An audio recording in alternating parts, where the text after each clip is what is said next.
Beyond the outer limits of human adventure, beyond the barrier of human credibility, fighting the unknown forces and secret terrors science couldn't predict. There's a monstrous thing aboard this station. From the moon. That's what killed Weber. What kind of a monstrous thing?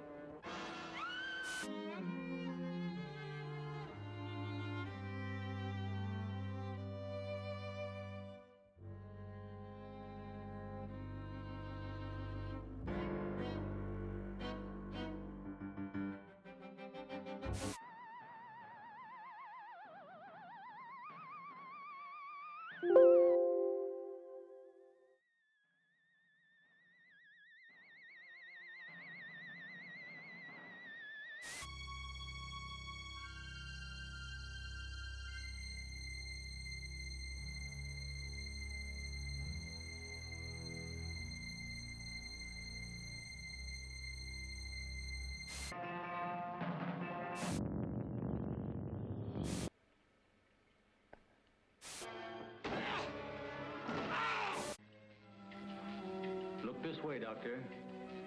You will understand.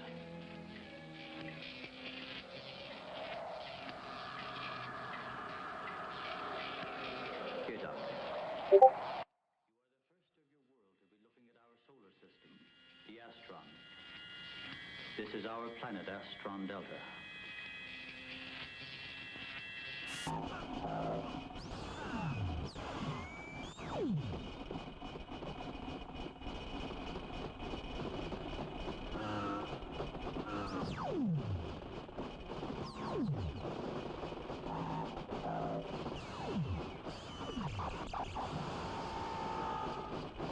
At the top.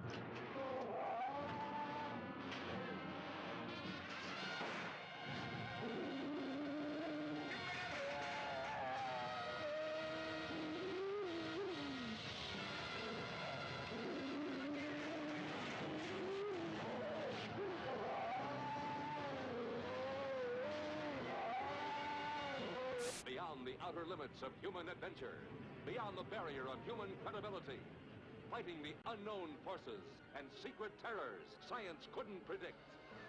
There's a monstrous thing aboard this station. From the moon. That's what killed Weber. What kind of a monstrous thing?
Of human adventure, beyond the barrier of human credibility, fighting the unknown forces and secret terrors science couldn't predict.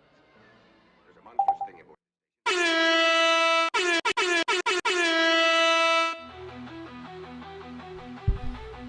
What is up, everybody? How you doing? I had to figure out how to switch the audio over on Discord, but I got it working. How you doing tonight? It is Tuesday, it's 7 p.m., and you know what that means. It is time for some Spectre Vision. What up, Scraggle? How you doing, dude? Yeah, so we're doing something a little bit different tonight, and a little bit unexpected. I'm switching it up. So instead of doing some Pokemon TCG Pocket, I figure let's do some TCG Card Shop Simulator, which I've been playing casually in the background for the last couple weeks. But I wanted to show you guys my store and show you the progress that I've been making in it. And yeah, hopefully you'll like it. And then a little bit later in the stream, we'll do some card rips. I'm going to open this. And Scraggle, I know you're looking for a couple cards, so I'll open a Scarlet Violet one in hopes that we get the cards that you're looking for. Which one were you looking for again? I forgot. It was one of the trainer cards, right? Like the illustrated trainer cards? With the full arts? I don't remember off the top of my head. But anyway, yeah, so that's what we have in store tonight. If you will be ripping some packs at home, feel free to post them in the Discord under the Pokemon channel whenever we get over into the pack rip part of the stream. Yeah, you want Miriam, that's the one. Okay, yeah. I actually really like the full art one where she's like dropping all her stuff. That looks really cool because like the shadow on her, it's like a dark blue shadow. It's really cool. Still need belly bolts too if you catch it. Okay, I'll look. And you specifically need the Iono's belly bolts, right? Oh, actually, so I've been putting together a list. I want to make my Gardevoir deck legal because it's phasing out all of the stuff that really made it work. And I saw a really great article today on like some things to try to modernize the Gardevoir deck. So let me show you actually. So these are the I know I put it in a spreadsheet. This is what I'm missing in order to get it going. I actually had most of the stuff on hand. The problem was I gave my Pheasantipity to Alex, so I need to get a new Pheasantipity. But yeah, let's see. We need 2 Buddy Poffins, which I also gave up to. I need an Earthen Vessel. I need 3 Night Stretchers. I had one already, and I might have a reverse holo. I need to check. And then some Bravery Charms. So like if I can get those, I will have built this deck according to this article. And I did a little bit of research on it, so I understand how this deck is supposed to play. And I might tailor it a little bit in one direction or another. But I kind of liked what they were going for here. The big problem was with losing the Sword and Shield version of the routes in the Kirlia, you actually lose the ability to like get energy moving. So that was like the big issue with what it was losing in the transition. But cards like the Brilliant Blender will be really, really cool, because the objective of this deck is you want to try to like dump energies into your discard pile as quickly as possible because you can pull them out as much as you like. So the Brilliant Blender works really well for that because it lets you go into your deck and pick any 5 cards and discard them. So I could go there, find 5 energies, boom, dump them straight into my discard pile. Curly's a big one that keeps you from doing exactly. Refinement was a really good ability. Exactly. That's actually what made him broke it. But there are some really cool additions to this one that I'm excited to try. The Lily's Clefairy looks awesome, and if used right, if you've got a full bench, you can actually do some heavy damage with that. And that's the new Journey Together Lily's Clefairy.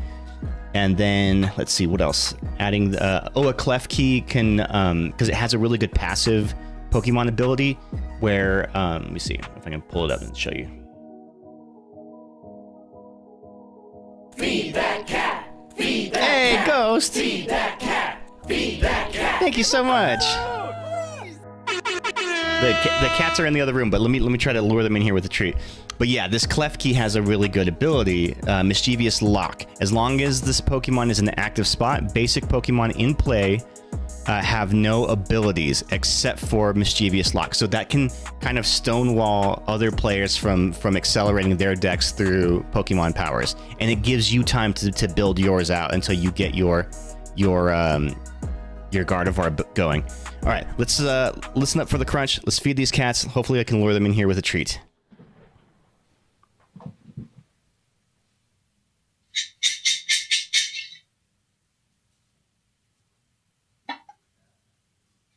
Here's one.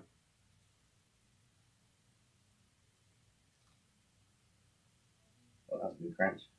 Why don't you sit down? Relax a little bit.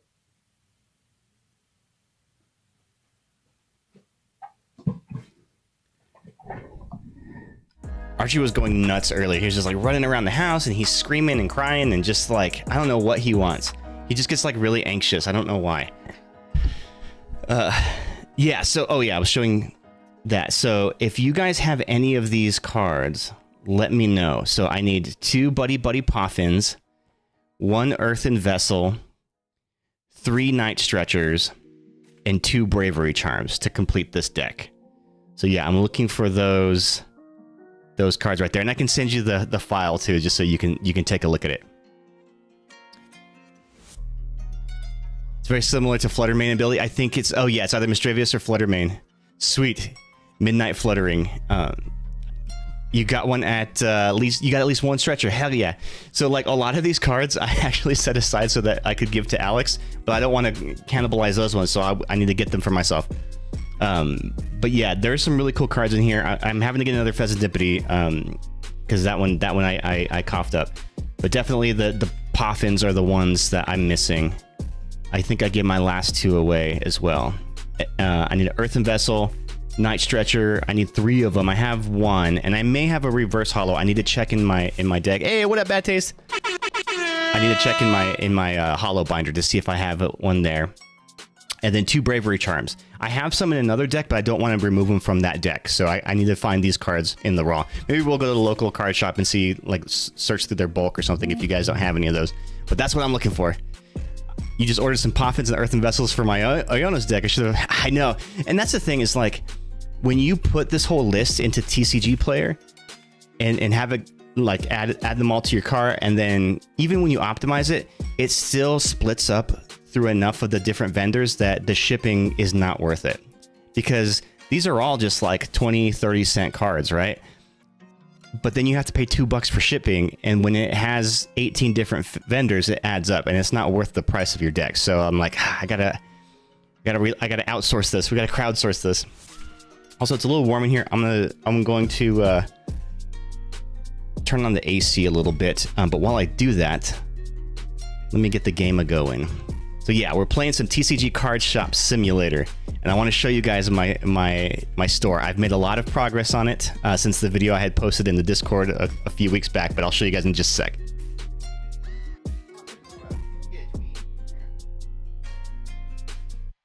Moira came in here, she was standing there like a good girl, waiting for a treat. Come here. No, Archie, you already got one. It's for your sister.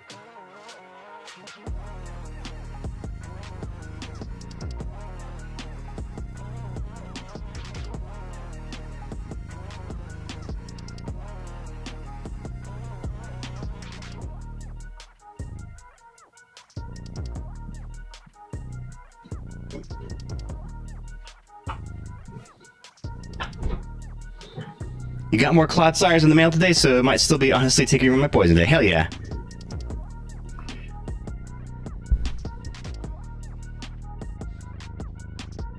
Yeah, so I'm working on putting that deck together to bring that Gardevoir back into legality play. So this is Spectre Vision. This is my card store. Isn't it nice? It's fancy. I don't like that you can't customize the sign. You basically type it in once and then you can't change it again. And there's no other options other than this like design for the sign. All right, so here's one of my employees. I forget all their names. I have to look them up. This is another one of my employees. So this guy he's my inventory manager. That's just what I give him the title of. And then this guy, he's just a stock boy, but he's really, really fast. This guy is a stock boy. He's semi-fast. This dude is my cashier sales manager. He's my fastest cashier. And then this girl also does a little bit of backup, but mostly I have her on the cash register. Okay, so I am on day 233. So it's been almost a year in game that I've had the shop open, which is pretty commendable.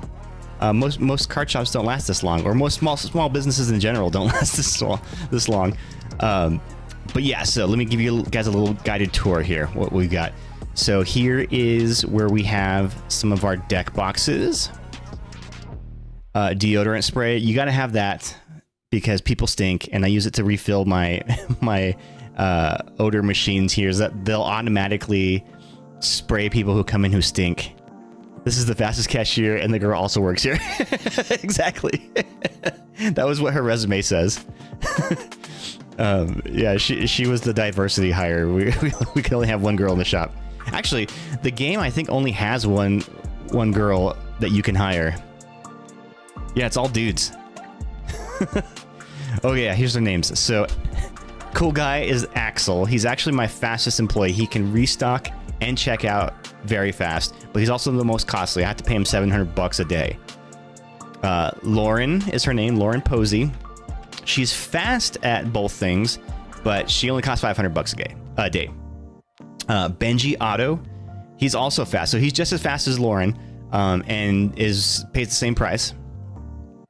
And this is Angus Mick, $400 a day. He's very slow at checkout. That's why I just keep him as a stock manager, but he's very fast at that. So he's very affordable too. He's only $400 a day. And then Clark Cash, the cashier, he is very fast at checkout. In fact, he's my fastest cashier. But he's very slow at stocking, so I usually don't have him on stocking stuff. I know those salaries, right? $700 a day, like they're raking it in, man. And like they don't even like dress up for work. Well, I guess this guy kind of does, except he's wearing sneakers. But like, no open-toed shoes at work. That's not work safe. I mean, this guy's wearing boots, but then like the camo pants with the polo, like that's not. I wish I could give them uniforms. And then him in just like a hoodie and the sunglasses, like who does he think he is? And then this guy over here, he's just, I mean, he's kind of the most normal. It almost looks like he's wearing a uniform. It's just not very fancy.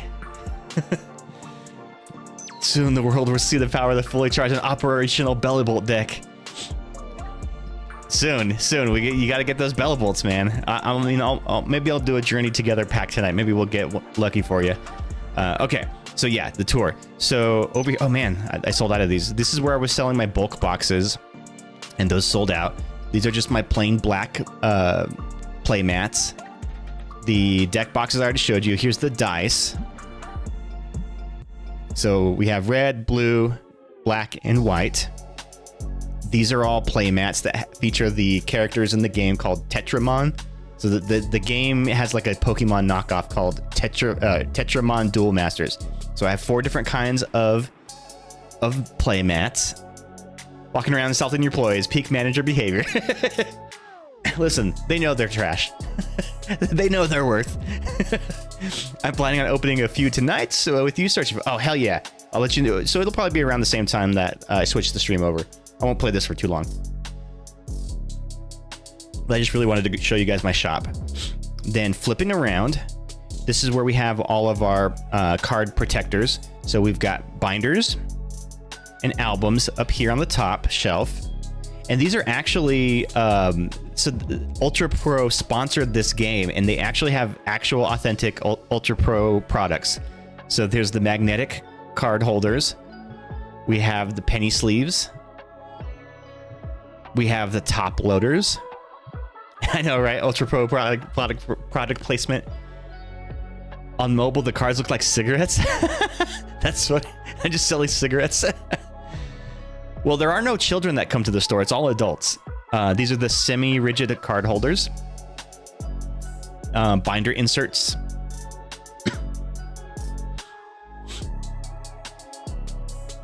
These are the card preservers.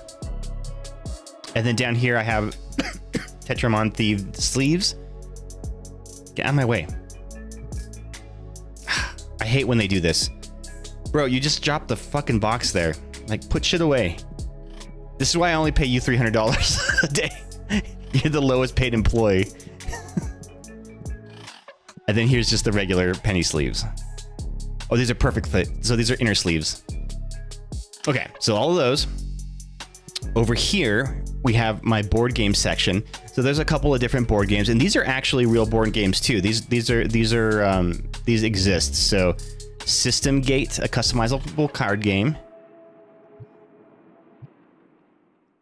And we actually have two different versions of System Gate.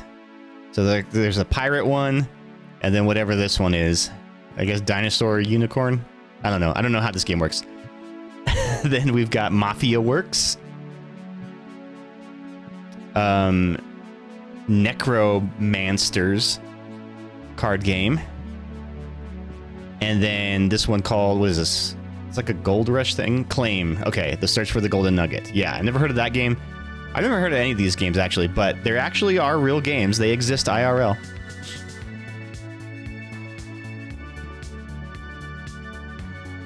Okay, then over here are my battle decks. So when it comes to the Tetramon, there are 3 different categories of them, but only 2 like basic categories. Hey, what up, Onward?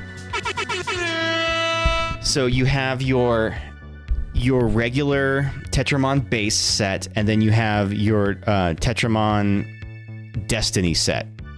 So these are all battle decks. So I have a fire deck, a grass deck, a water deck, and an electric deck. So they're all the elemental decks, right? Battle decks. And then we have the Destiny versions of them. So these are like the more expensive ones. They have rarer cards. The art's a little better on them.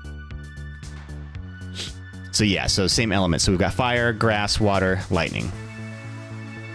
Then spinning over here is my plushie and figurine section. So these are all different Tetramons. So there's like the little pig, and then his 4 evolution stages. Then this little guy, I don't even know what he is, and his 4 evolution stages. And then the little star guy. I really find this game to be super fun. It's a very like chill game, and it's a good. There's like no way to lose in this game, right? You just play and you keep going at your own pace, and you just upgrade your store. There's also no end goal, so you just keep going until you feel satisfied with your shop. So it's a good like way to just like decompress. Oh, you noticed my haircut? Thank you. Yeah, I got it cut on Saturday. It was a little wacky earlier. Like my hair was just like all over the place, so I had to put some water in it and wet it and stuff. He's got some cool cards. I haven't really tried to build one, but trade is basically that refinement Curlia ability. And attack this. Yeah. No way to lose and also no way to win. Exactly. It's a cool. It's like in South Park where Stan gets he plays Guitar Hero. And he needs like a game and he goes pro playing Guitar Hero, and he needs a game to like mellow him out. So he plays Heroin Hero, but it's like this. There's no scores. There's nothing. You just keep going. Although there are scores. So yeah, there's a little star guy, his evolution chain, and then the bat guy. I don't have his last chain unlocked yet, but I have some other miscellaneous figurines that I can sell too. So there's my little figurines. Then over into this aisle is the other side of the figurines. Same figurines, just on both sides of the aisle. Oh, today's question of the day is, what was one of your favorite middle school snacks that is now extinct? Remember Yogos? Yogos. I can't say I know what Yogos are. Let me see. Yogos. Snack. Yogurt covered, wait, what are they? Fruit flavored snack. So it's like a all right, let me show you guys here. So it's like a gummy, but like covered in yogurt. I've never heard of these. Interesting. Little yogurt balls. Huh. I mean, that looks kind of good. Not gonna lie, I would probably eat those. Good call. So our middle school used to make these peanut butter chocolate bars that were like giant Reese's cups and that everybody loved. Oh, they would make them there? That's actually a really good idea. You know, instead of having kids get stuff from a vending machine, like you could, if you could just sell it there, you know, make it there and sell it there, like that's the way to do it. It wasn't a packaged product. It was something the schools both made and both middle and high made that everyone in town knew and loved. That's fucking awesome. I hope that school's still doing it to this day. All right, so here's my cards. So these are the Destiny cards. So in order of, I mean, I'm sorry, the base set in order of rarity. So there's like the basic, rare, epic, and then legendary. And then these are the booster boxes. So each of these has like 8 booster packs in them. 7 or 8. I don't remember how many are in them. So Bad Taste for the question of the day says, Clod Hoppers. I used to go to Blockbuster all the time and buy them because they stocked them there. Ugh, I feel like you've showed us these before. Clod Hoppers? Let me Google this. Clod Hoppers.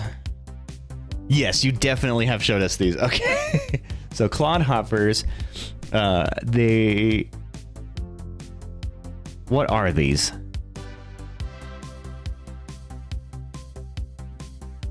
You have to explain what they are again. Cocoa Clod Hoppers and vanilla. Ooh, they came in vanilla too? They look kind of good. It's like chocolate covered popcorn, right?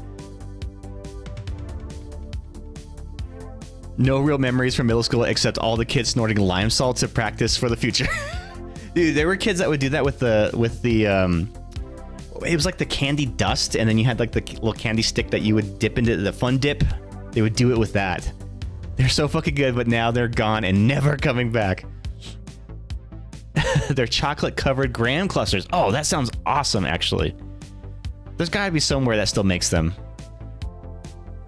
I bet you can find them. I believe in you.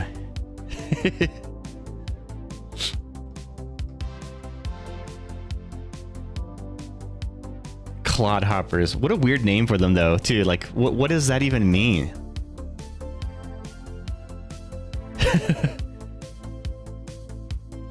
The crunch was divine. Yeah, see, am I the only person that never had a Clod Hopper? Man, that sounds kind of delicious, and I feel like I missed out. Anyway, so yeah, these were the booster boxes, and one of the cool things that you can do in this game is you can actually rip packs, and you can like create your binders and whatnot, and you can actually sell your cards. So not only can you pull rare cards that you can sell, but opening packs gives you XP. And like I sped up the time to open the cards up to make it as fast as I can, because when you're busy during a day, like you can't sit there and look at every card. It takes too long. So I'm just hunting for the good. I'm ripping shipping at this point. I'm just looking for the hits. Like that, a $53 card. Hell yeah. Hey, there we go, a $19 card. 11, hell yeah. I've seen some cool mods where they basically swap out all of the cards with actual Pokemon cards, but to install the mods is kind of a process, and for every update it basically breaks the game and you have to like uninstall everything clean and reinstall it from scratch. It's a pain in the ass. Had to be North America. I had it on the far end of the States in Canada. I need that game, but the Steam Deck is hard to play. Oh, yeah. I would imagine so. Nope, the original makers sold the rights to one of the big chocolate companies, I think Hershey, and they made it. They made them for a bit, but then discontinued it. And people who made chocolate Clod Hoppers are now make OMGs, which are almost the same, but they have toffee in it too. But that makes them too rich, and you can't just hoover them up by the pound like you used to. Cat having a bath. Oh, is Archie taking a bath back there? Oh. I'm going to the cat cam. Emote only chat. Oh, dang. We never use this. This is going to be cool. Let's see if I remember how to do that. Emote only. Emote only. How do I... Emote only chat. Boom. There we go. All right, let's see some emotes, guys.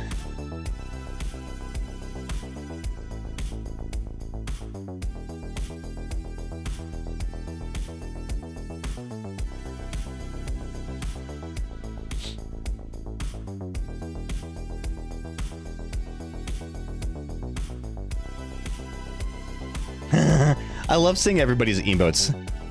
It's so cool. Ugh, that freaking wiglet. I hate it so much. I hate the wiglet. It looks like a dildo.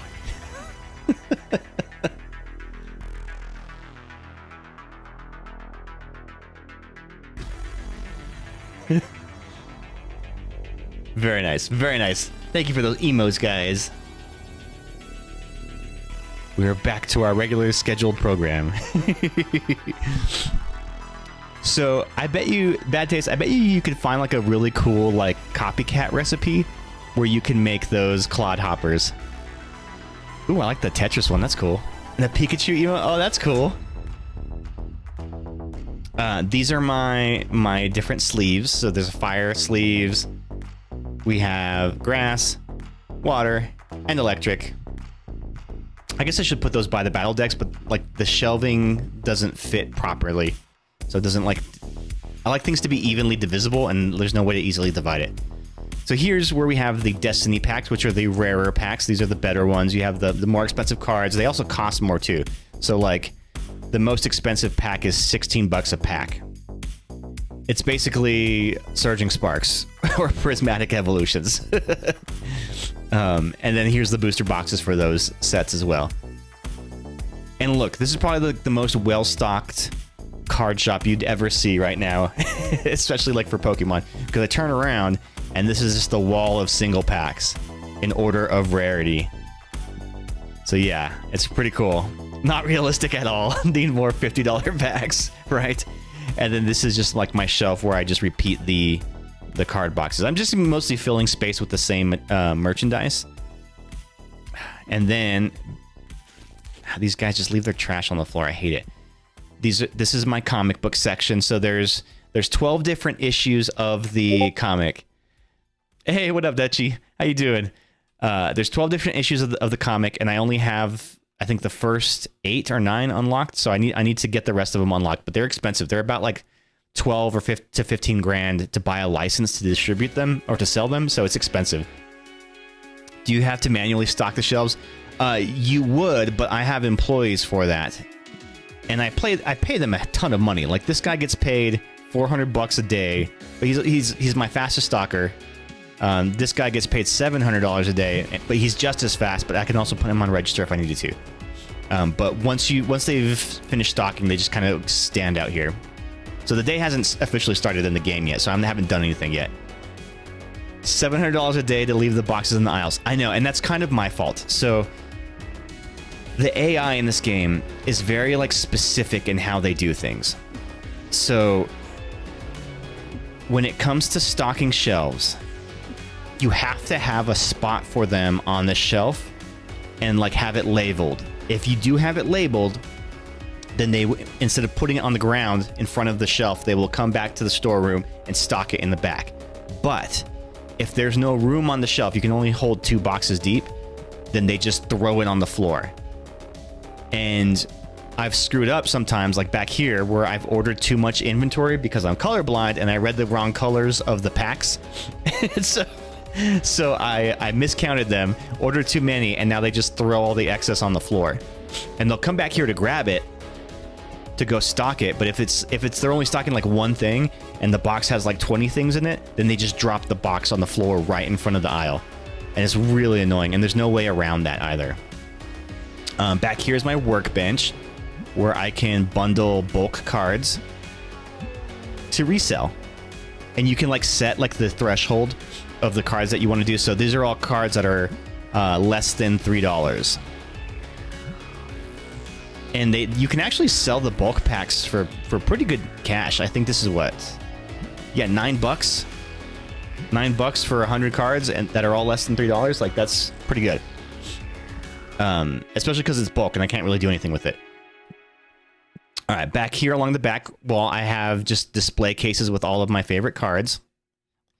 And the second half of the store, where I have my giant figurines, I have my play tables. So people come back here and they'll actually play the game. And you basically like do tournaments. So like this tournament is Hollow Heaven, $45 an hour. So anybody playing there, they will pay $45 an hour to play the game in the tournament.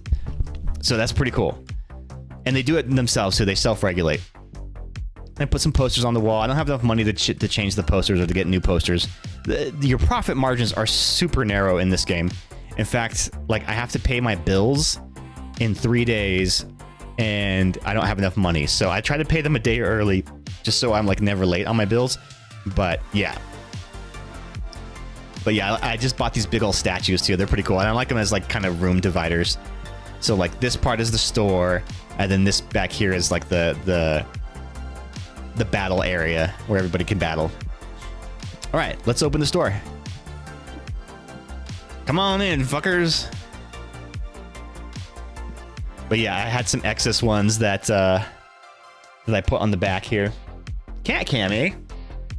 Oh, he's just sleeping back there. He's just sleeping. Just a sleepy kitty. Finally, he's sleeping. He was running around going crazy earlier.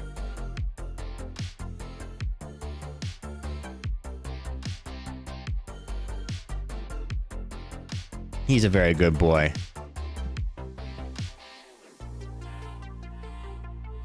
So yeah, I think the way that the AI in the game works is customers will come in with an item in mind, right? And if you have that item, then that like boosts their satisfaction rating, I guess. And they'll go straight up to it, and it basically like rolls a number of how many of that item they will buy. If you don't have that item, or if they walk up to an empty shelf, then they get disappointed that there's nothing there. So this back here is kind of killing me, this empty shelf. It's hurting my profit margins. Then there'll be people at the front of the store who want to like make a deal with you to trade. So they want to sell me, they want to trade me this card for that card, but I don't have either. I don't have that card, so declined. Sometimes they're looking for singles, and they'll come in asking for a specific card, and you have to like make them an offer. I always lowball them. That customer that just left literally like Zoe from Left 4 Dead. Oh yeah, she kind of does. In like a weird Bizarro world kind of way. She's definitely got the same colors. Yeah, there's only like I don't know, maybe like a handful of different character models. I feel like they all, I don't know, there must be something that's really easy to make, to make these like simulator games, because all the simulator games kind of look and feel the same. So they must all be using the same engine and the same like stock character models. Now I can jump on register if I want to and start checking out, and I'm faster than anybody's. And sometimes I'll do that if it gets really busy, or at the end of the night when one of my employees goes home. Right, like the same outfit, same hair, but the rest is off. Oh yeah, so they're just getting them from stock from the Unreal Asset Store, which is funny because they're not very good models. Like, they don't look like they're Unreal Engine 5. If this is Unreal Engine 5, like this is like Unreal Engine 2 is what it looks like. It looks hella dated, and like the lighting is kind of awful in here. And that's one thing the game, like, it's still in development.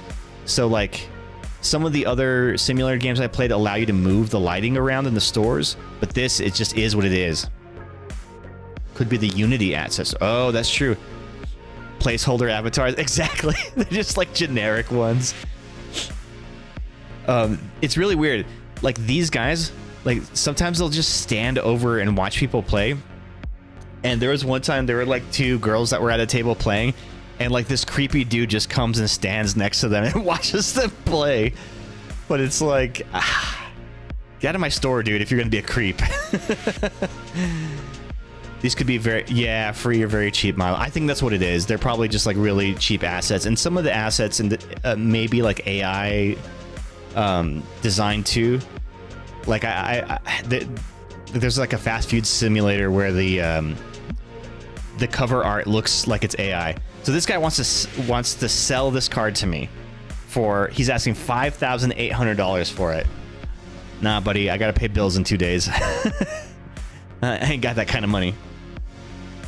Now you can also set up like a table where, and I might put that over here since I've got some space, where you can feature cards and sell them like singles, but it just becomes a pain in the ass because you have to keep reloading it, and people will come up.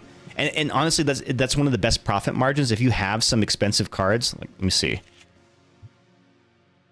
So I don't have a lot in this set. Let me look in the Destiny set. Yeah, so like I don't really have a lot of expensive cards. The Ghost set, 230, 250, like not bad prices, but honestly, it's not worth the trouble of just having to constantly reload the card holders to sell them. Yeah, it's too real. The guy standing over there watching the ladies play the game, just being creepy. I think the real thing is the BO machines. But what's really funny is like people will leave you reviews in the day, right? And a lot of them will be like, "Oh, this is the best card shop. It smells so great." But if one person makes it through and like doesn't get picked up by my stink bots, everybody starts tanking my store rating. They're like, "It stinks in here. This is the worst." Like all the 230 days I've been in business of being like good customer service, all it takes is one stinky dude just to tank my rating, my star rating. Stink bot, exactly. And here's a pro hack I'm gonna tell you guys. So you don't want to chase people around with the cans and spray them all the time because that's annoying. It's a lot of like micromanaging shit, right? So putting these bots throughout the store is a good idea, but the best place to put them is near the entrance, so they'll automatically get people as they're walking in. So these two usually get them pretty good. The problem is they have a little timer. So watch this guy. He just went, and then the timer's going. It takes probably about 6 or 7 seconds to reset, to reload. And in that time, if another person were to walk in right behind him, it wouldn't spray the second person. So that's why I put this one over here, because sometimes a lot of people make their way this way. And also, here's the other pro tip. In your storage room, if you put one up against the wall right here, it'll technically spray people in the entrance as well, and it'll save some floor space. So there's a little pro gaming hack right there. But the best thing to do is to put it so that they funnel through this way. That way both of them will... Theoretically, all you need is 3, and it'll get them all every time. It's very rare that anybody makes it through my stink bots. It's secretly a tower defense. It kind of is. Stink bot deployment strats. Exactly. It is very tower defense. Stop the stink invasion. Yeah, I mean that's pretty much how it goes. So I think I have enough money to pay my bills. I do, but it's still too early. I usually like to let it roll into another day. And then my guys who I assign to stock, they're just constantly stocking. But even so, like, even the guys who are very fast, they're still not that fast. Like, this is very fast, and look how slow he's walking. Like, they're both pretty slow. Like, I could run it myself and be faster, but it's just less that I have to do if I can pay them to do it. Unrelated, Nate is coming home tonight. Oh, dang, do you have to go pick him up from the airport? Or is he driving home?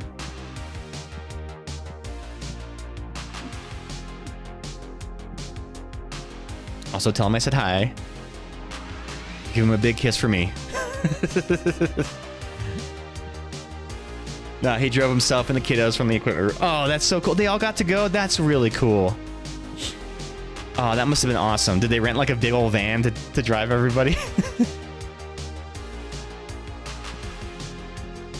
Give him a big kiss for me too. Yes, on behalf of the entire chat, give Nate big kisses. Kisses from everybody. Also, he must return those kisses. He has to give them all back too. We all need kisses. All right, so I'm running out of stock here. The board games tend to go out of stock pretty regularly just because I don't have a lot of overstock for them, and a box only holds like 2 games in it, so they're not very like high volume boxes. He drove his Subaru. Oh, that's cute. They all packed in the Subaru and went to NAB. That's so cool.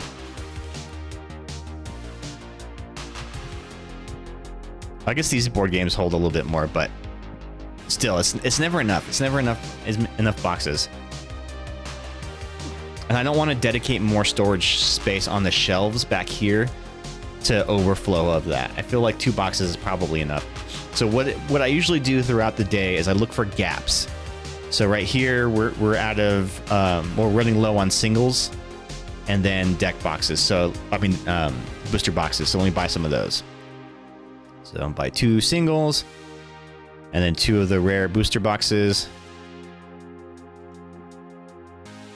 And especially when I'm getting close to Bill's payday, I'd usually try to keep away from stocking too much, just because I'd rather go a little bit without stocking than not make my bill payments. The other things that sell out really easily are the big, like the level 4 evolutions of these mons, because there's only 2 per box. So you lose a lot of when somebody comes in and buys a bunch of them, you basically, they'll clear you out.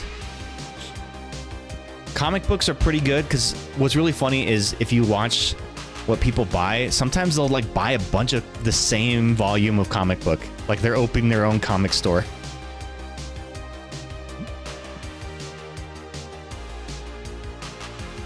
I'll give you $10 for this card. So like, this is the thing. So she's asking for $11 for this card. The market price is $10.16. There's no way I'm going to pay her over market. But sometimes if you just ask them enough times, you'll haggle them down. I know, right? They're Pokemon scalpers.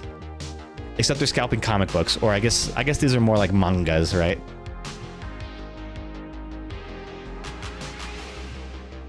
Whoever Cheka is, they did all the art. Always offer 80% of market. So the standard pricing that I set for everything, you can even set the prices of stuff. I do market price plus 10%, and then round it. And rounding is another pro tip in this game, because every bill, see how he's counting it there? Every bill, every coin, everything in the game that they do for change is a separate action. So if they have to give specific change, like if they need to give pennies and nickels and dimes, that's just wasted time that they're having to play out those full actions. So by keeping all of your prices as solid round numbers, there is it speeds things up because they're able to cash out faster. I love when people pay with credit card. Do they have thieves? No, there are no thieves yet.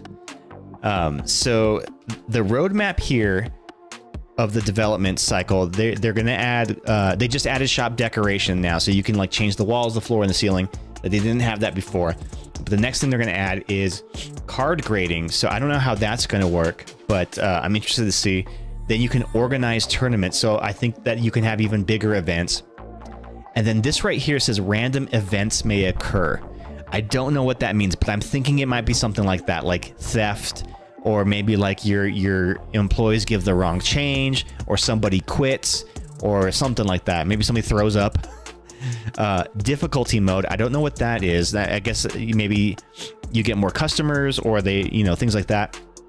More shop product types, always looking forward to that. More shelf and table types, definitely want those, because there's only one type of play table. More TCG types, and then the very last one is a playable TCG. So they're actually going to make this a game where you can play it, and that sounds super cool. But I wonder if they have whole number price thresholds, like they won't buy something for $70, but they will for $69.99. Yes, so the higher you mark it up, the less likely they are to purchase it. Now, like that guy, he just says $79 for this is fair. So if they go up to there, and sometimes they'll say, I don't know if I really want this, and they talk themselves out of the sale because your prices are too high. So every customer that comes in, they have a threshold of how high they'll go. They're willing to go for an item that they want, and if it's priced too high, they won't do it. And that's just the way it goes. So you gotta kind of find that sweet spot. And I found that 10% rounded above market price is kind of the sweet spot. Like typically not a lot of people, like I don't get any complaints about my prices being too high. And like this guy, boom, he just bought a lot, like big spender over here. So he's buying 120, 126, 132, 138, 157, $176 he just dropped right here. So like that he's putting my kids through college here. I'll give you $50 for this card. So yeah, I talked her down. I have found though that like when it comes to haggling prices, they have different variables too. Like I find that the women in the game tend to be less willing to budge on a price, and they will haggle you over the cheapest cards. So it'll be like a 40-cent card, and they're like, I want $5 for it, and they're not willing to take anything other than $5. I don't want to buy this guy's card. I think most IRL vendors will offer around 80% market for trade, 75% for cash, or local LGSs offer like 60 plus. Yeah, and there's no option to like give them like store credit either, so that's a thing like you can't do. But that would be a cool thing to add. For single cards over 600, you can easily do plus 20%. Oh, really? And when it comes to like setting the prices, I don't like going through individually myself and setting the prices because that just takes so long to do. I usually task my employees to set the prices for me, and you can't designate what item, like they blanket price everything, right? So if you say set it at 10% above market, round it, they're going to go through the whole store and tag everything like that.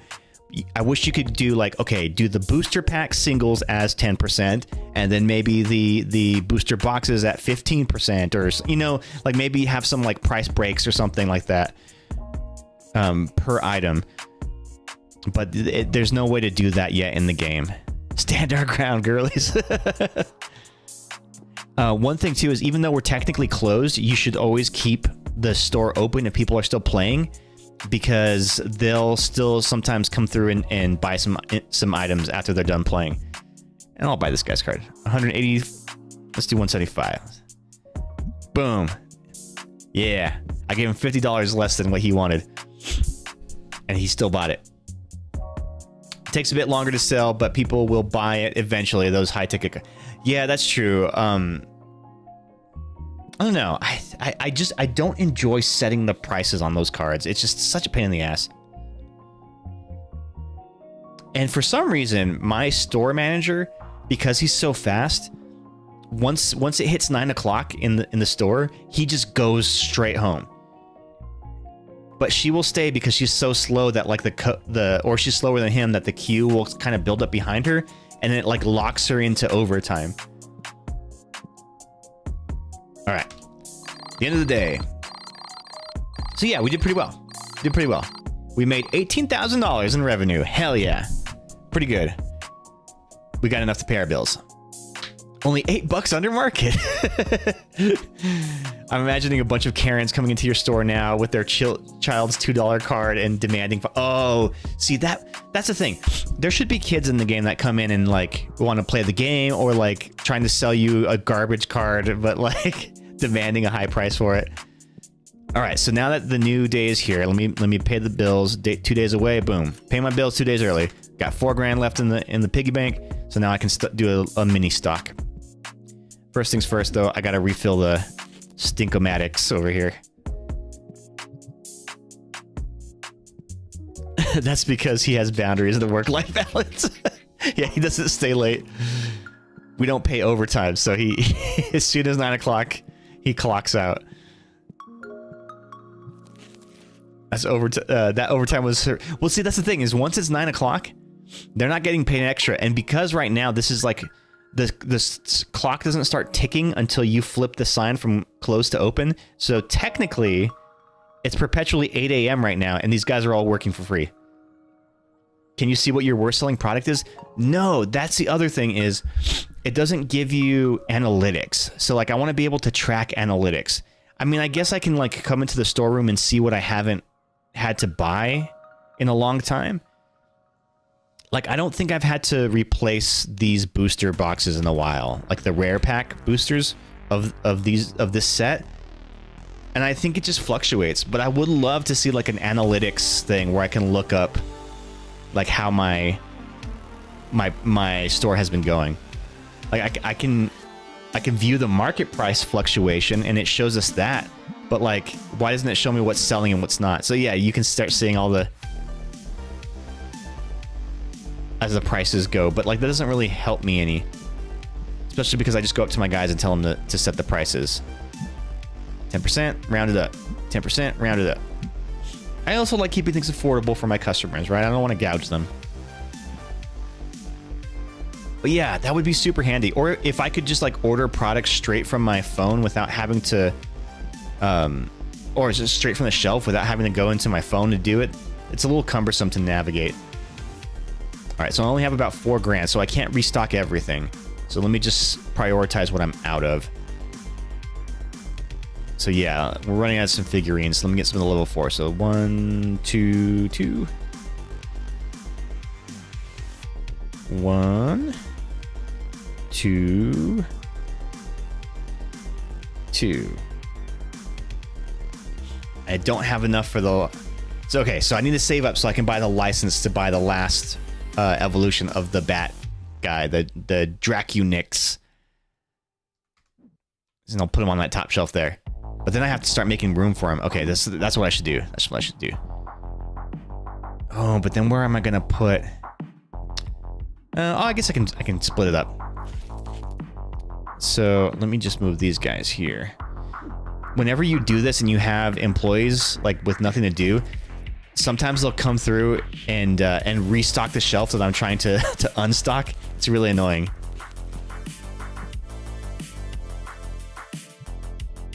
And then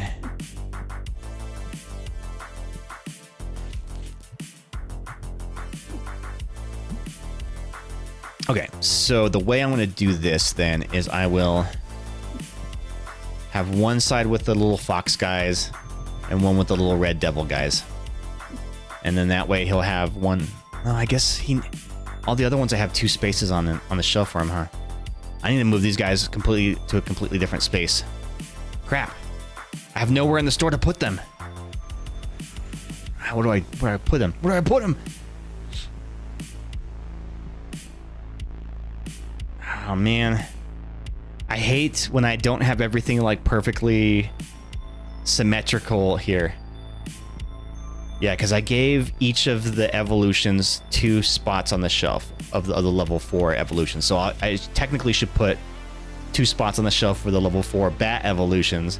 But then where do I put the foxes and where do I put the little devil guys? Oh, man.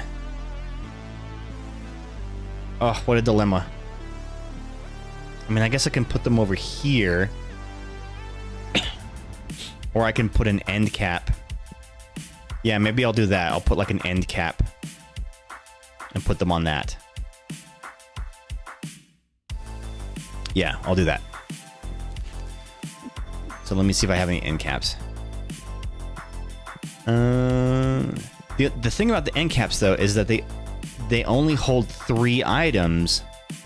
So again, it doesn't perfectly... Ah, dang it. This shelf is in the way now. Damn it. Okay, now I gotta move this. Okay. Alright, alright.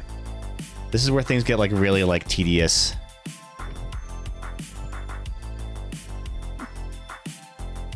So as long as I can fit this here. It's so hard to do when they're in the way. Get out of the fucking way. Get out of my way.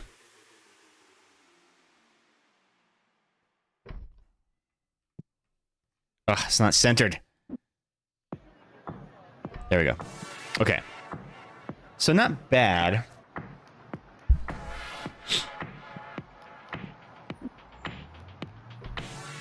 Scoot all this stuff back a little bit and let me go. Okay, the other thing is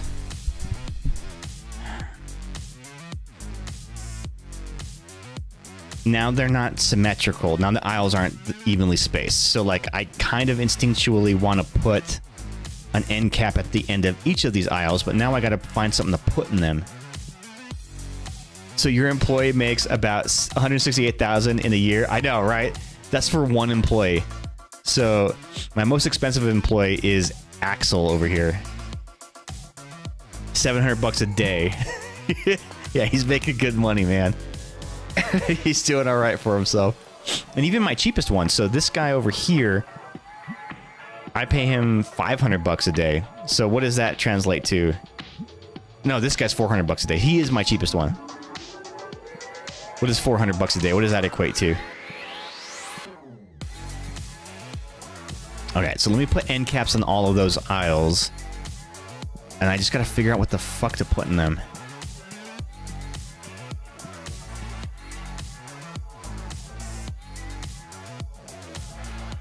I could put like 3 of each of these. So like the fox one, I can have like this being like the fox shelf. This one being the little devil shelf. And what do I put on the third one? Yeah, let me do that. That's probably the best way to do that.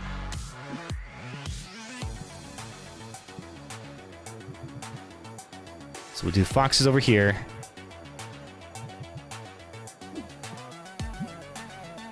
You have to like take the label off before the guys will start restocking that shelf. And it's really annoying. Look, he already came over here to restock it. Dude, I just took them off of there. See, this is why I fired you before.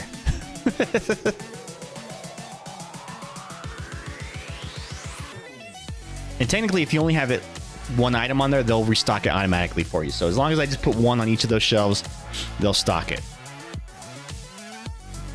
400 a day, assuming it's a 5-day work week.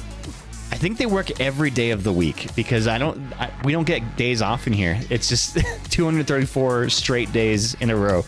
No days off. These guys just work. They live to work. That is their whole existence. All right.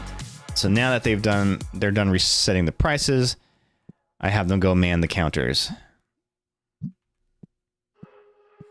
And unfortunately, like, if I had one more doll to unlock other than the bat one, I could... Oh, there is one more. Okay, cool. So I get this guy at level 80. Okay, cool. That's perfect. So in 5 more levels, I'll be able to buy the last end cap and fill it with that last figurine. And then we're back to symmetry, baby. Hey, I love it. No lunch breaks. Exactly. I work them until they die and they drop dead in the store on their shift. But they still have to find somebody to cover for them. All right, so let's buy some board games because we're running low on those. 4 of these. I'm sorry, 3 of these. I feel like this game would benefit from a thing in Barotrauma where you can flag a shelf so that the AI stops interacting with it until they're... And technically, by removing the price tag, it's supposed to do that. But once they start their animation to like walk toward the item, if they've picked up the item, they're automatically going to restock it. So they're like stuck in that animation. You can't break them out of it unless I tell them to go take a break. But like... then you have to tell them to clock back in from their break. So like, there's really no way to win that. What is this, Starbucks? Yeah, right. Work harder. And then there's all this shit. Sometimes I've made a mistake where I bought like 5 many more boxes than I needed of an item, and I've had to like do a discount sale just to clear out some of this shit. So I'll mark stuff down by like 80%. So yeah, I'm running out of boxes over here. So I need 4. It's okay, 4 of each. I probably don't have enough for that, but let's try.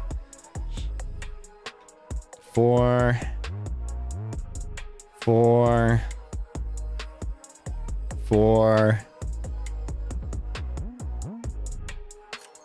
Buy those items, let them start stocking those. And I'm not out of anything else over here, so we're good. We're good. Cool. Because I only have $500 left. So since he works 7 days a week, and not 5, he makes $235,000 a year instead. Tell you what, I'll work 7 days a week. You know what? Right? Like, this is so unrealistic because in real life, I doubt TCG shops have a constant flow of people coming in throughout the entire day. Like, there's no way that any TCG shop has this kind of flow of foot traffic. Like, these people are waiting to get in. Now, I understand doorbusters if there's a big release, right? Any Pokemon restock, people are waiting outside, camping outside, right? But then that phases out after like an hour of being open. But this guy was door busting to come sit here by himself, waiting for an opponent to play the game with him. So he's just gonna sit here. As soon as we opened, he's sitting here waiting for somebody. And this guy is doing the same thing. Why aren't they playing with each other? I don't know. They don't like each other. They're meeting a friend. Is this his friend? Yes. Okay, there's his friend. Oh, he's not playing with a playmat? Dude, go buy a playmat. Playing raw like this. Just raw dogging your cards on the table. Pictured here, Londo, in 5 years. Right? Oh, man. I've seen videos about, they're doing like a documentary kind of thing on people who own card stores, and it's such a difficult business to run, because one of the owners in this video that they were interviewing, he was saying, like, it's not like any other business where you're selling stuff and when you run out of product you can just buy more product. When it comes to things like Pokemon cards, if you run out of product and the distributor doesn't have any, then you don't have product to sell. Or you have to go buy it from some other store just to sell it in your store. So, like, you're constantly running out of product that doesn't get replenished.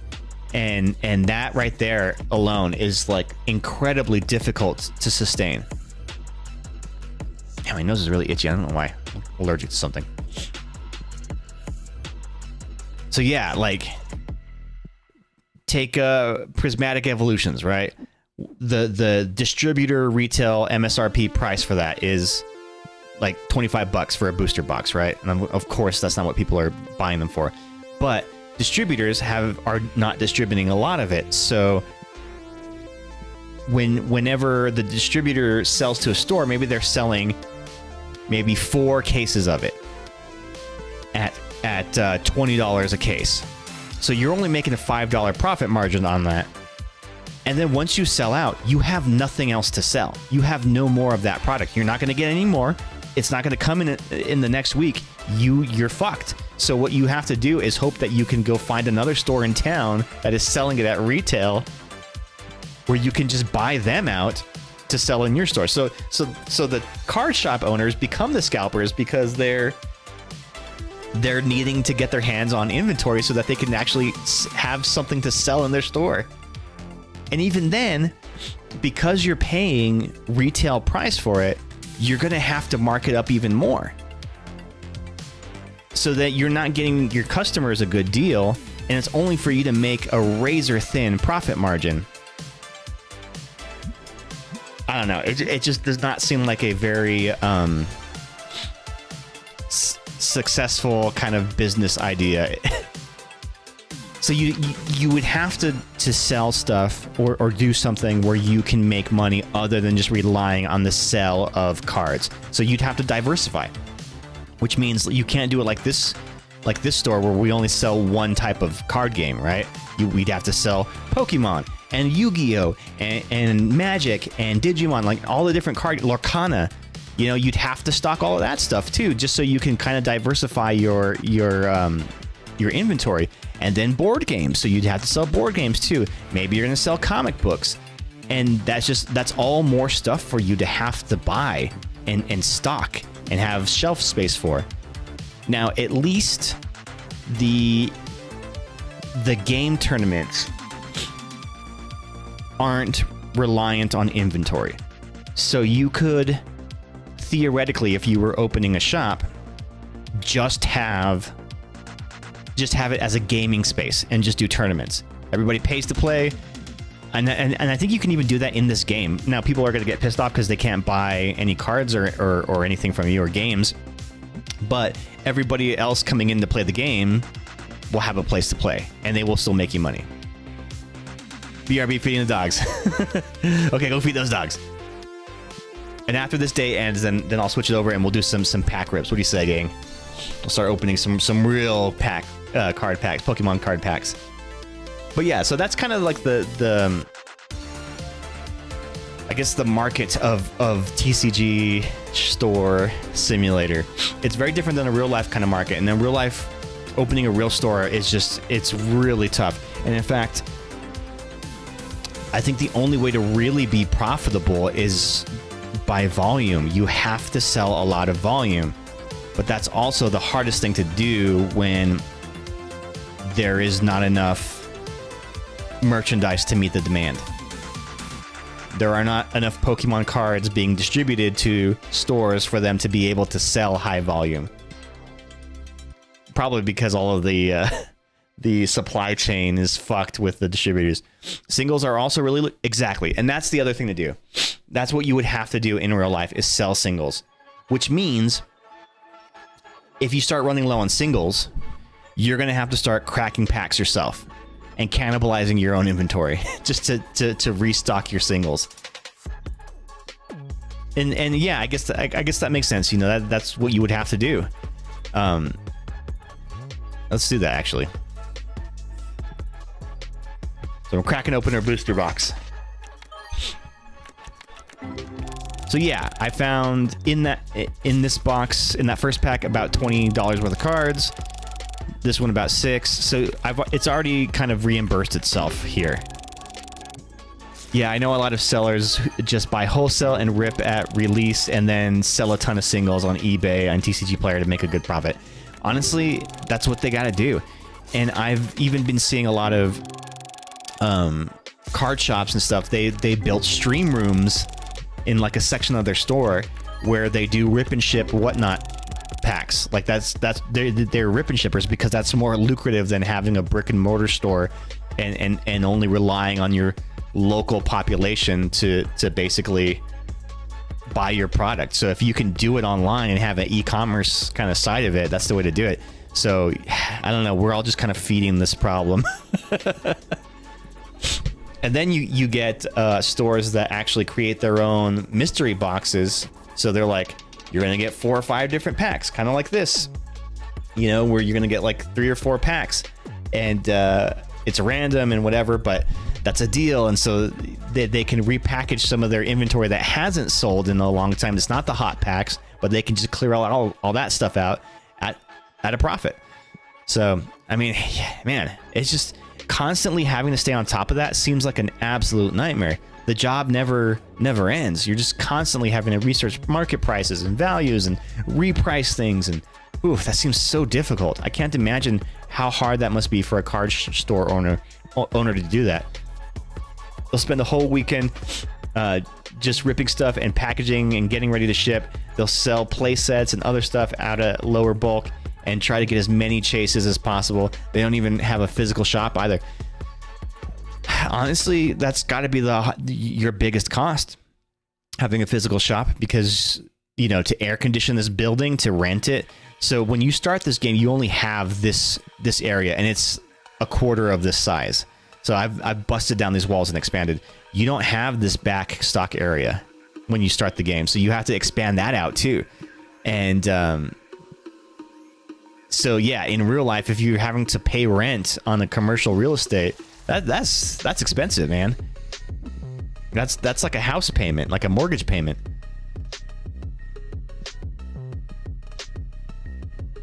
And just for what? So you could make like $300 in a day if you're lucky of profit. Like that's rough.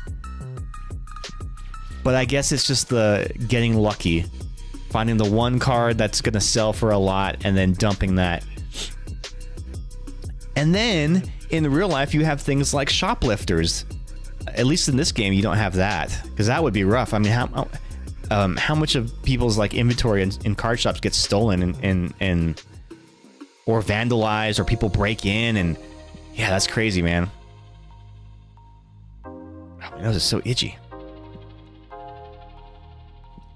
They don't even have a... Oh, I already read that one. Sorry. I do that sometimes. I'll reread comments. But yeah, I mean, look at how much flow of traffic I'm getting in here. One thing you want to do, though, is you want people who are trying to sell stuff, you want to get them out of the store. I think the game limits how many customers you can have in your store at one time, and it's based on your shop level and how big your store is. So some of them are going to go play the game, some of them are going to shop, and then some of them are going to stand here and try to haggle with you. And if they're sitting there haggling, that means they're not buying anything else. And you want to like either like buy their, like this guy wants to sell me a 19-cent card. Like, get out of my face, dude. I already have 2 of those cards. I don't need them. But I bet owning a shop would also be really fun in real life too. Like having those tournaments and building that community, like that sounds really cool and really fun. But yeah, just the business side of it just seems like an absolute never-ending nightmare. Have you watched any of the videos of the vendors that basically do all singles, mostly slabs at shows? Yes, I've seen some of those. I also have seen like where they'll put cameras up, right, and film stuff, like their deals and whatnot. But sometimes they'll catch people shoplifting from their binders. Yeah, those vendor POVs are fun. They're super fun to watch. Do the values fluctuate? They absolutely do. So you can always check in your phone here. So for instance, the value of a basic card pack has been fluctuating. So it started on day 205, it was $2.91, a little bit higher. And then now it's at around probably about $2.65. So it's been dropping in value. And that's why you're always having to constantly like switch your prices. Otherwise, if it falls in value and you still have those higher prices, people won't buy it. They're like, nah, this is too expensive for this. The customers know the market value of things, and so they'll know when you're trying to rip them off.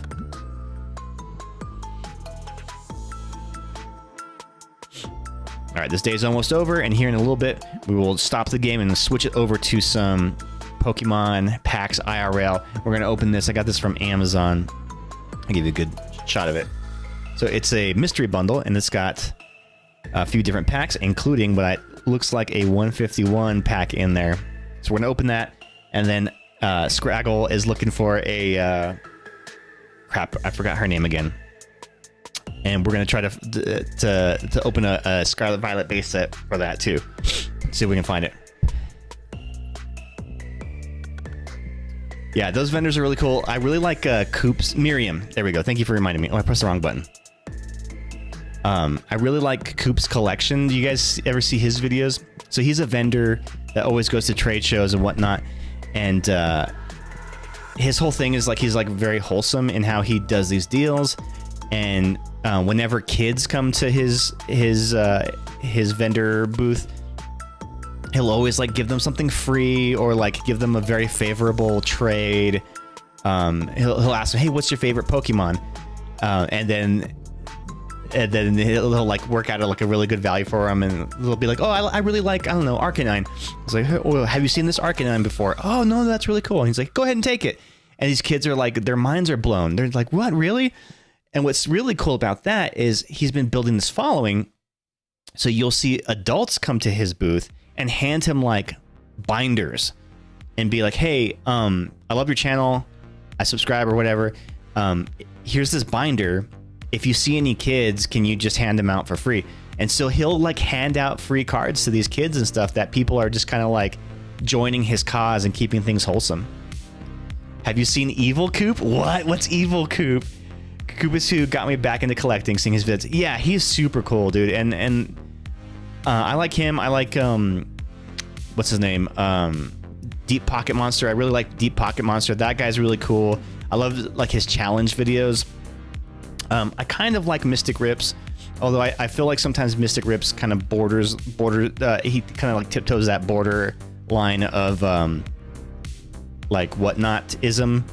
like whatnot streamerism. And in fact, I think he was him, but he was doing like, we're gonna rip 500 booster packs of Journey together, like a pre-release kind of thing, right? But he came out, and this might be him, or it might be somebody, another big streamer, but correct me if I'm wrong, but came out and said, hey, listen, I'm gonna stop doing those massive pack rips, because right now the state of the Pokemon market is, it's not fair for me to do this when average people just can't get a hold of one pack, and here I am doing like 1,000 pack openings. So he was like shifting his content a little bit, which I think is pretty cool. Yeah, that was Mystic Rips. Okay, cool. Which is good, because there is something very, I think, inherently unethical about like the whatnot streamers, in that they're not actually looking at the cards as they're opening them. Like, you know, you guys have seen me open packs on the stream, and it takes me like 20 minutes to get through one pack, but it's because we're talking about each card and we're looking at the art and we're comparing them and, you know, theorizing of how that would play in the deck. So like, then you get the other people who are just literally opening a pack, throwing the first 8 cards to the side, and then just looking at the last 2. So like, they're just looking for expensive cards. And at that point, what's the point, man? Like, what's the purpose of this? Where's the fun in that? They literally just see this as money. And like, are you really making money doing that? I don't know. Yeah, they're just gambling. That's what it is. They're gambling, and the whatnot streamers are even worse, because they're gambling with other people's money. So other people are paying them to open those packs. The thing about that is that this reminds me of gambling. It does, dude. And there's nothing more, I don't know. It's kind of disgusting to watch somebody just like fall down a gambling addiction hole. It's really sad. I mean, who am I to shit on other streamers? Like, whatever. I'm sure like their content's their content. If it makes it happy, whatever. But like, to see somebody just pouring money into something that is so futile, like that's hard to watch. And I don't understand like what value people who are viewing are getting from seeing that happen. The only person making the money is the streamers, exactly, because then they're like spinning off their stuff, or they're marking their prices up, or they're scamming people. There's lots of good pack rippers for every one bad one. That is true. I mean, I try to consider myself to be an ethical pack ripper. I'm not selling these cards. I don't have a TCG store. I'm not trying to like find a chase card so that I can flip it for profit. You know, I like seeing the value of cards as I open them, but like, this is not a get rich quick scheme or a get rich slow scheme for me. This is it's an enjoyable thing. I'm reliving childhood. I'm healing past trauma, and then we've been playing card games together now, and so pretty regularly every 2 weeks we've been having Poke Night at my house, and everybody comes over with their cards and we're battling, and so now we're building battle decks, and you know, it's just been a really fun, positive thing for me.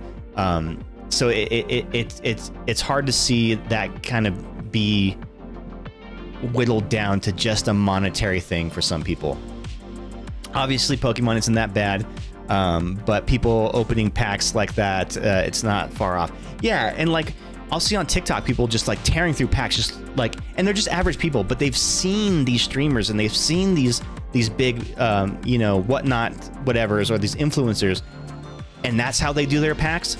So then they think, oh, I got to do that too. And when it comes to, you know, seeing some of these big streamers, they see, well, this guy went through 50 packs in one night. That's what it means to be a Pokemon collector, right? I have to open 50 packs in a night too.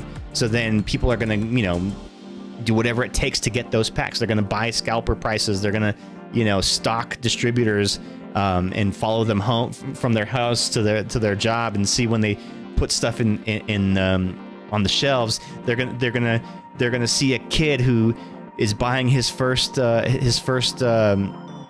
pack of cards. I'm gonna kick that kid in the head, and knock him over, and take whatever he's buying, and you know what I mean? Like it's just it becomes so like dirty, and for what? It's fucking cardboard, shiny cardboard. That being said, let's open some shiny cardboard packages. I'm gonna take a quick break, flip the stream over, and then we're gonna open some card packs IRL, guys. BRB. Everybody go use the bathroom real quick before it's too late.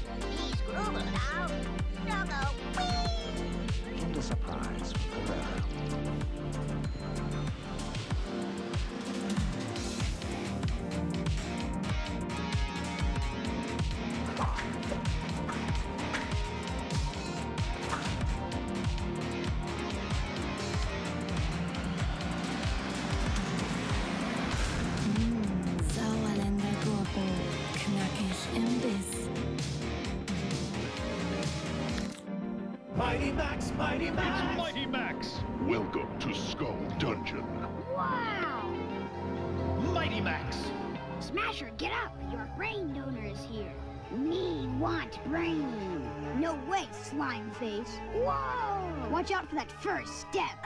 It's not over, Mighty Max. Will Max get fried? His fate is in your hands. Mighty Max, Mighty Max! You can collect all his adventure sets, each sold separately. Mighty Max figure included, from Mattel. Yes, it's the Mickey Rooney Show, brought to you by the Jolly Green Giant, your best friend in peas and corn.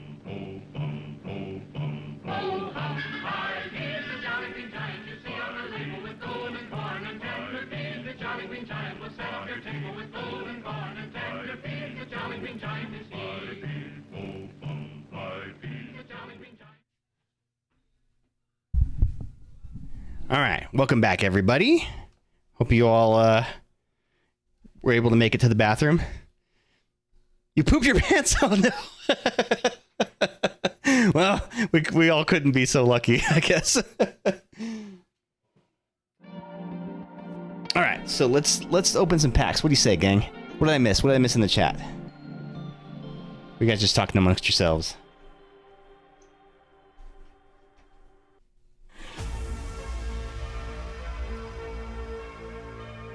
Japanese cards makes them hard to play. Oh yeah, definitely. Mostly like collecting them to play. It's like himbo magic. Yeah, I've really gotten into the playing of the game. In fact, I was talking about it earlier in the stream. At the beginning of the stream, I'm trying to. I have a Gardevoir EX deck, and it's one of the League battle decks that you can just buy off the shelf. But because of the new rotation, a lot of those cards are no longer going to be legal. So I have to modernize that deck to be able to use it in the tournament or something, even though I don't really compete. But give Archie a compliment. Oh, he's not even in here. Archie, you were a cat. That's a very cat thing for him to do. He's not even here.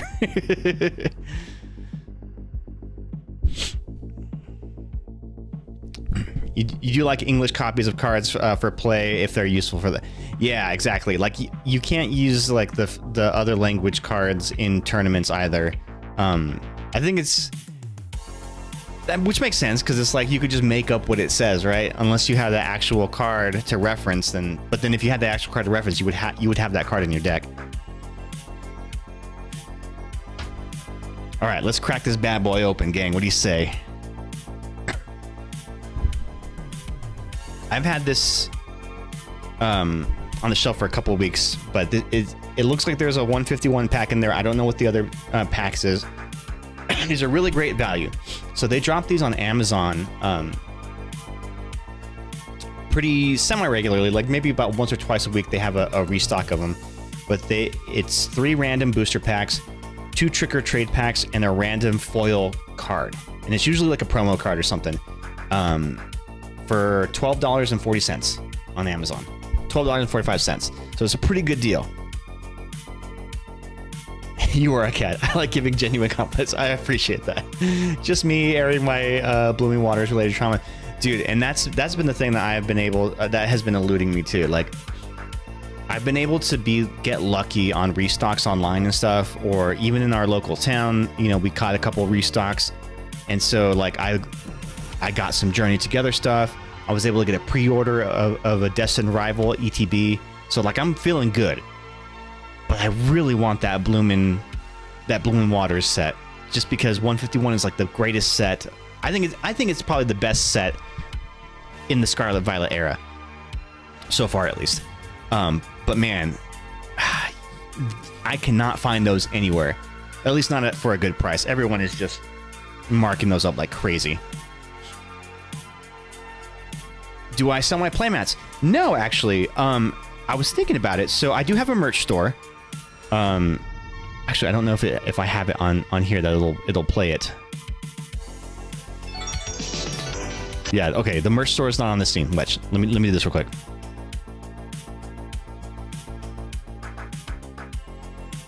So yeah, we do have a merch store, but they just added an option where I can do custom playmats. I have not ordered one from there before.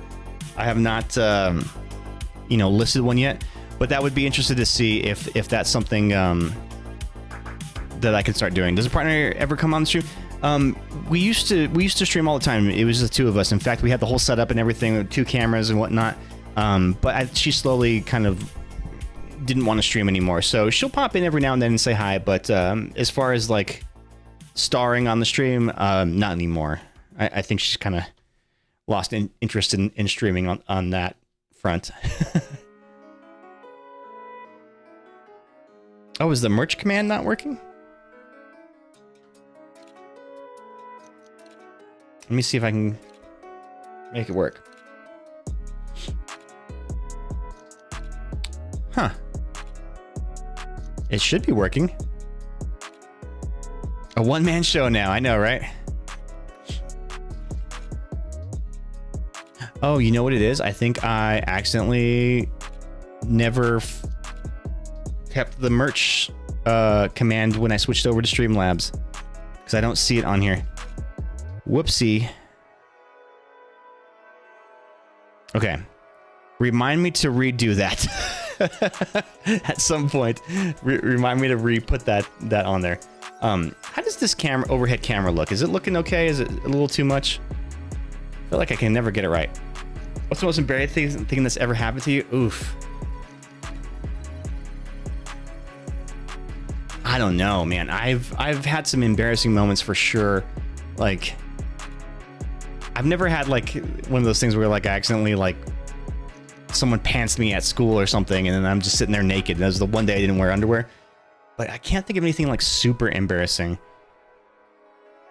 I've had some embarrassing moments on stream before where I've said something stupid or like had a really dumb moment in a game. And that's been pretty embarrassing because everybody sees it. Everybody sees it and everybody hears it.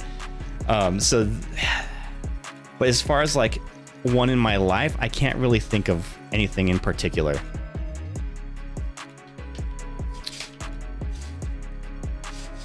There's one time I picked up Molly from the bar. She went out with her friends, and I was I was actually sick at home, and she had too much to drink, and had called me to come pick her up because I lived down the street from where that bar was. So I went to go pick her up. As I'm driving her, as soon as I leave out of the parking lot from the bar, a police car starts tailing me. And I'm the kind of person that would always get pulled over by police officers. And it's always over some bullshit. And, maybe it was like a racial thing. I don't know what. But they pulled me over. And she's like, what the fuck are they? And she's like, why are they pulling you over? You weren't speeding or anything. I said, I know. Watch, they're going to come up to me with some bullshit and say that my license plate light is out or something. Sure enough, they come up. The reason I pulled you over is because your license plate light is out. And anyway, so this cop's just giving me a bunch of shit. And that was very, very embarrassing because that was when Molly and I were first dating. And it was just like really embarrassing just to see for her to witness that. And it's something that I've had to deal with a lot through my life, is just those kind of like cops being shitty to you. Anyway, to the packs. Let's see what our foil card is. Oh my god. Char Cadet. Ghost, you can have this one. Frickin' Char Cadets and Armor Roges. I hope they stop printing these, because they are like the plague of the Scarlet Violet sets. They are everywhere. I have more frickin' Char Cadets and Armor Roges than anything. God, I hate them. They're everywhere.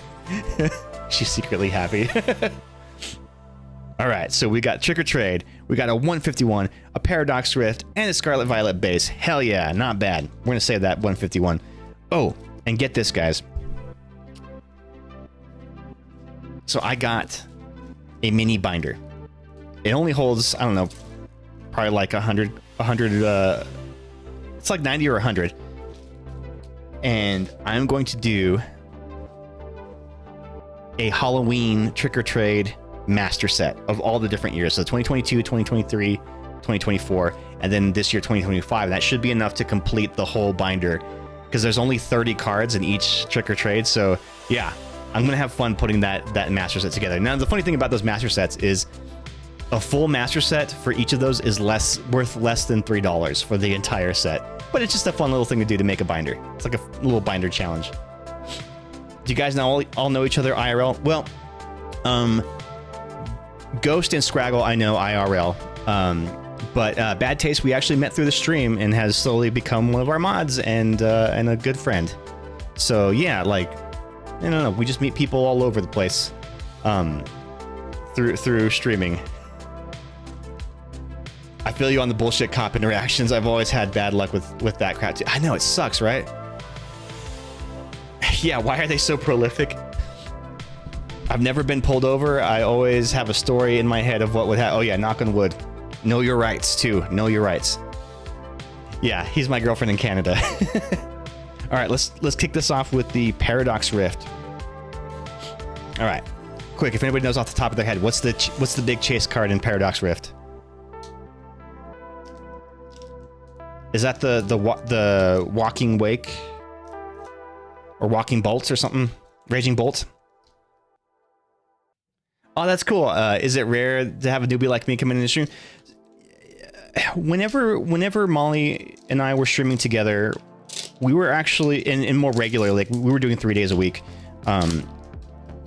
We were actually on a very steady kind of growth pattern, and it would be pretty common for us to get new viewers, new followers, and stuff like that. But as we became less inconsistent and we were changing all the games that we were playing more and more, it became less frequent that we would get new viewers and followers. But since I started doing Pokemon, I've been getting a lot of like new people popping in, and that's pretty cool. But yeah, I think maybe I'll get like a follower or two like every week on the stream. So yeah, that's kind of cool. And you've been popping in for the last few ones, so that's really cool. I really appreciate that. Slowly became a mod, quickly becoming a favorite person. Aw. That's Raging Alcoholic. That's what it is. Yeah, that's the one. Honestly, it looks like you got the chase card. Oh, the Groudon was from this set. Okay. I did get that Groudon. Let's get another one so I can sell it. If I get two of them, then I'll sell one of them and keep one. Flittle. There's also some cards I'm looking for my Gardevoir deck, but I don't think there's any in Paradox Rift that I need. Glimmagool. Wiglet. Ugh, gross. You try your best. Well, I appreciate you. I appreciate you very much.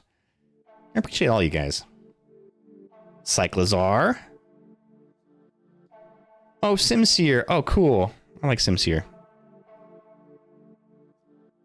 I like a good monkey Pokemon.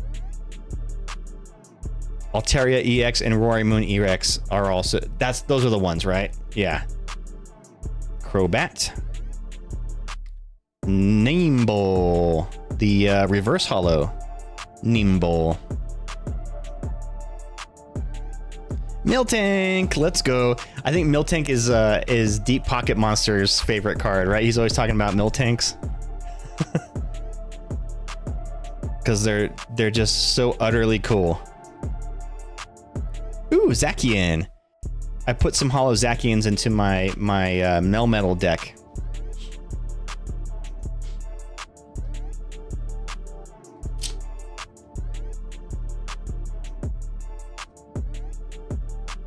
Those sound rad. What sounds rad? Charcadet? Charcadet sounds rad? I'll put them aside for you. I'll make sure that I get that into you.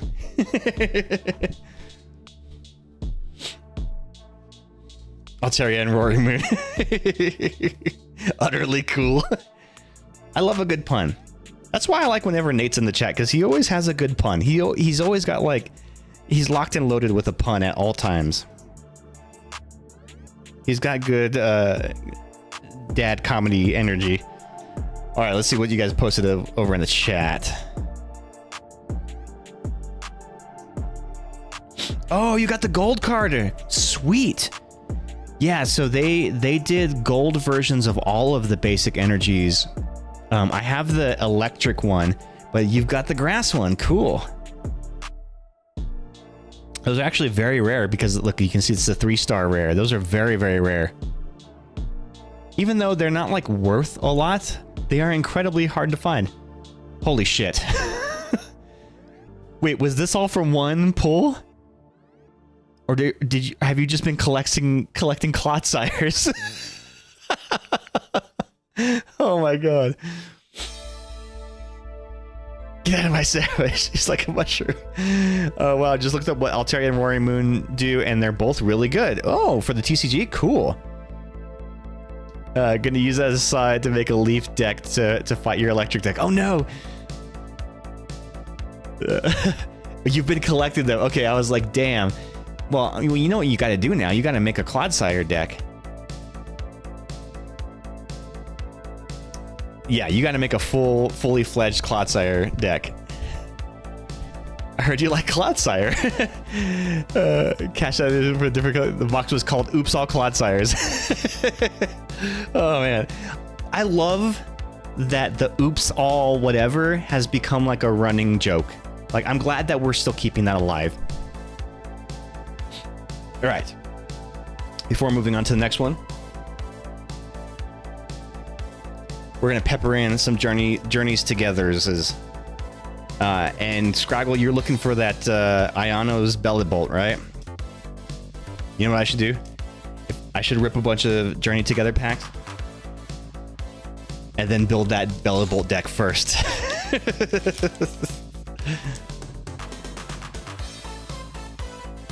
So we've been having some pretty good hits from the Journey Together sets. I've been loving it. In fact, at Poke Night the other night, Ghost pulled the Lily's Clefairy illustrated, not the illustrated. Sorry, it was the full art. But yeah, that thing is awesome.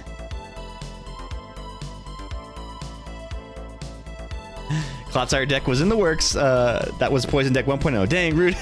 Sorry.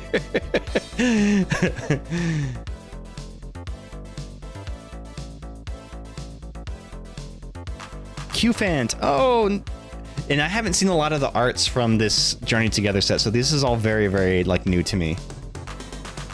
Qfant is very cute. It's a cute elephant. Sprigatito. Hey, it's finally a new Sprigatito art because, man, so many Sprigatitos in Scarlet Violet. I have a ton of them, but finally one of a different art.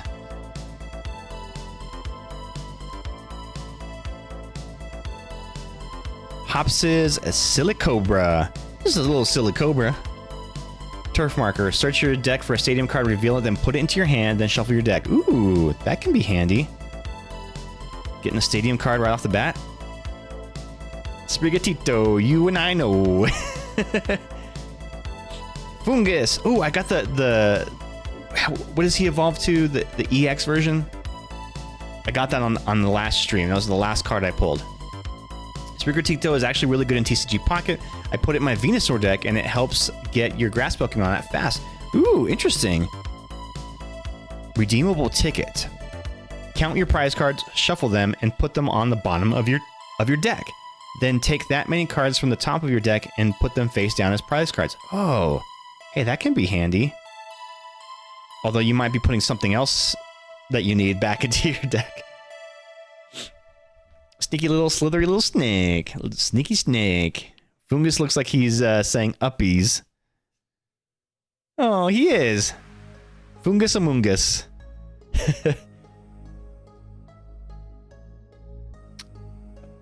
Combuskin.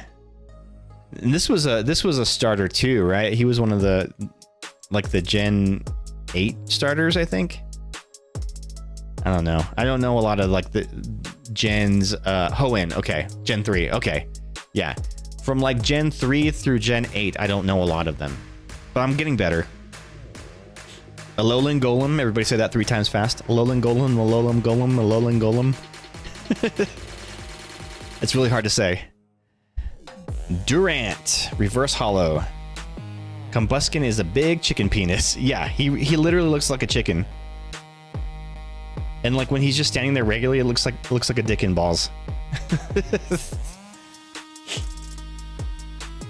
Hops' Corvisquire. I actually got one of these on the last stream too, and he doesn't seem too bad. Corviknight looks better, I think. So maybe that might be something worth looking into a deck for. And a Regirock. Not bad, not bad.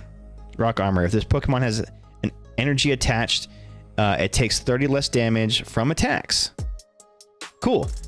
That's kind of like the Melmetal, you know, his little ability, and that he takes like, I think it's like 20 or 30 less damage.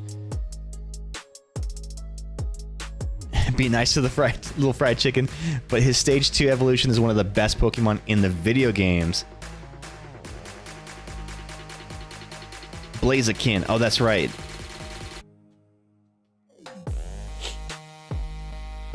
Okay.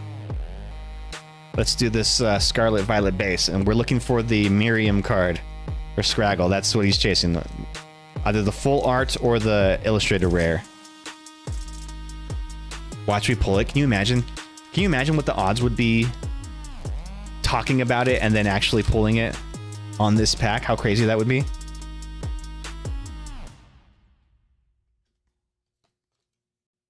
I've actually gotten some cool cards from the Scarlet Violet base set. I feel as a base set, it's actually pretty damn good.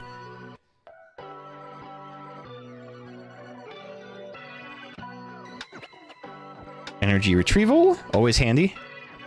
Lechonk, chunky boy. Slowpoke, yay. I like Slowpoke. He's just doing his own thing, you know, he's just going about life. He's not bothered by anybody. Wattrel. I got an Iono's Kilowattrel. Mesagoza. Once during each player's turn, that player may flip a coin. If heads, the player searches their deck for a Pokemon, reveals it, and puts it in their hand, and then that player shuffles their deck.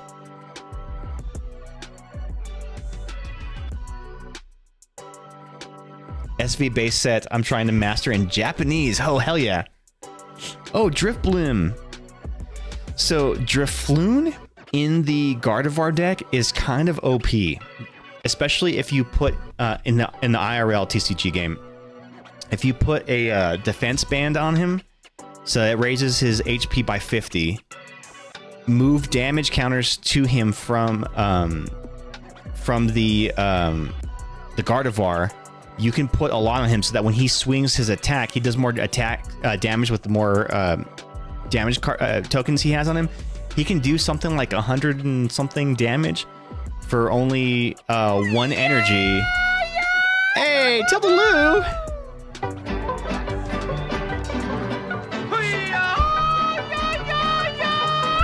Welcome in.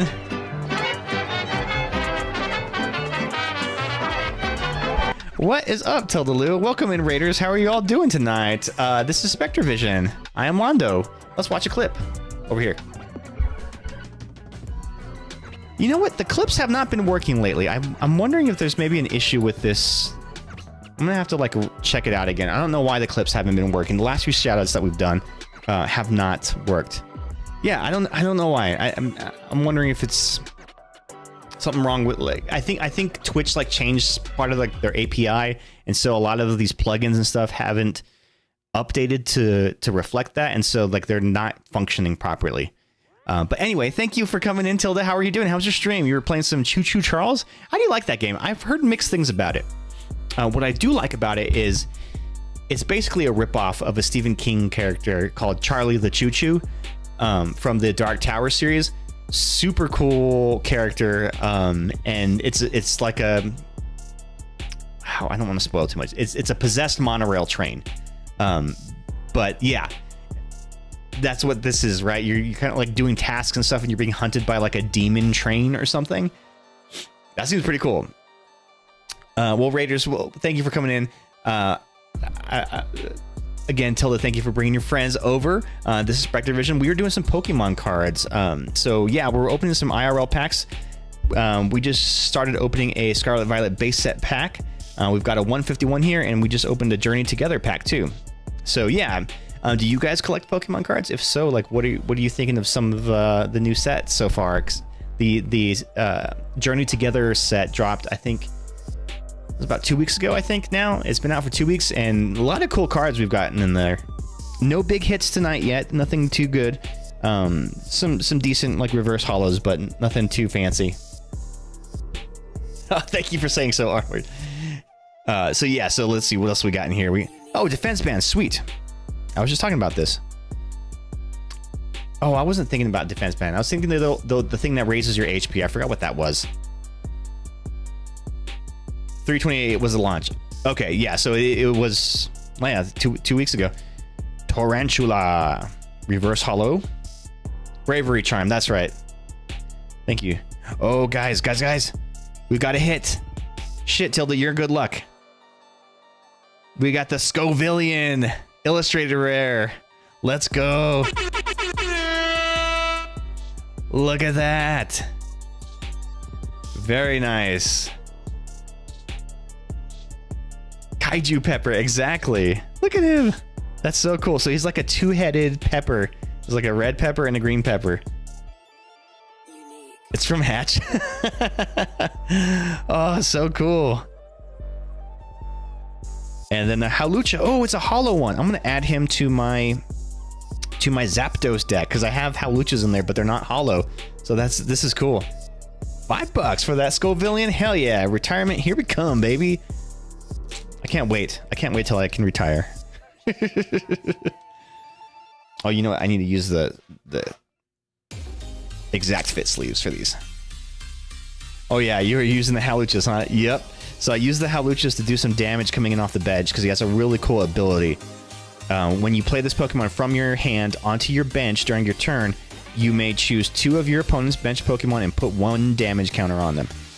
And I know that seems like not a lot of damage, but Zapdos' attack, Zapdos EX has an attack that does like 120 damage, and then you get to choose 1 Pokemon on your opponent's bench that has damage on it and do 90 damage to it. So it can be really, really, really happy.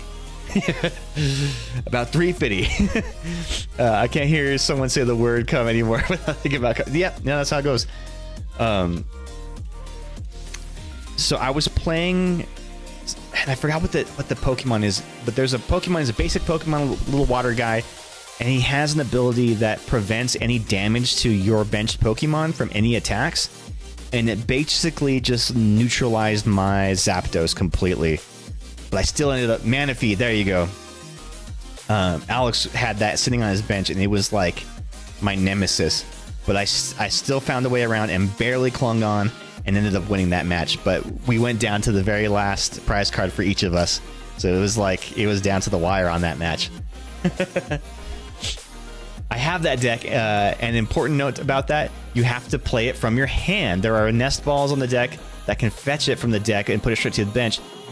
Yes, exactly. I learned that the hard way too. I learned that from my Charizard deck, because Charizard's ability you can only use when you play him from your hand, not from straight to your bench through one of the balls. Yeah, so you got to be careful on how you do that. Don't nest ball your Charizard or your Hawlucha. I might have too many Hawluchas in that deck, though. I think it comes with like 4 of them. That's probably too many. Alex, our lad. Yes, and we all got really, very excited. So I made a spreadsheet. He said he wanted to build a Zapdos. I mean, sorry. He wanted his first battle deck to be a Blastoise deck.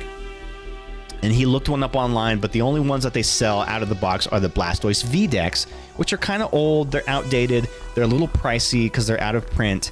And none of those cards are legal in tournament play, even though he's not trying to compete. But, you know, it's always good to have like a current deck, right? So, you know, I was like, well, it's about $30 to buy that. It's not a great deck. It's even kind of weak for even its time when it came out. It wasn't very strong. So I did some research, found a Reddit thread where some people were like putting together a Blastoise deck with all modern cards, a Blastoise EX deck. So I basically copied their list, put it in a spreadsheet, and I said, okay, if you were to order all of these cards individually, it would be like $50 because getting 60 cards from 25 different vendors on TCG, you're paying so much money just for shipping, right? So it's not worth it. But I had a lot of those cards in my bulk.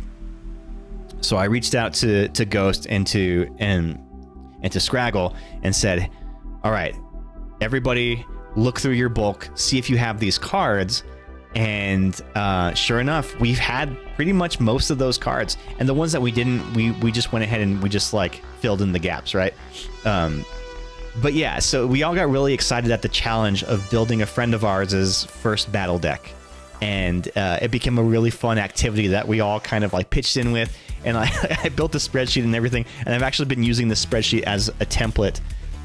Watch, I'll show you guys right now for what this is my current deck that I'm looking to build. So the red ones are cards that I still need that I don't have, but I had all these other ones in my bulk. So yeah, this is a spreadsheet that I use. And I even put like pictures of the cards so you can see what they look like. So yeah, it makes it really easy. The series code, the link to TCG Player. It's a stupid thing for me to do. Like, this is like way too much work to be putting into stuff, but I don't know. It was kind of fun and it was exciting and it was a cool little challenge.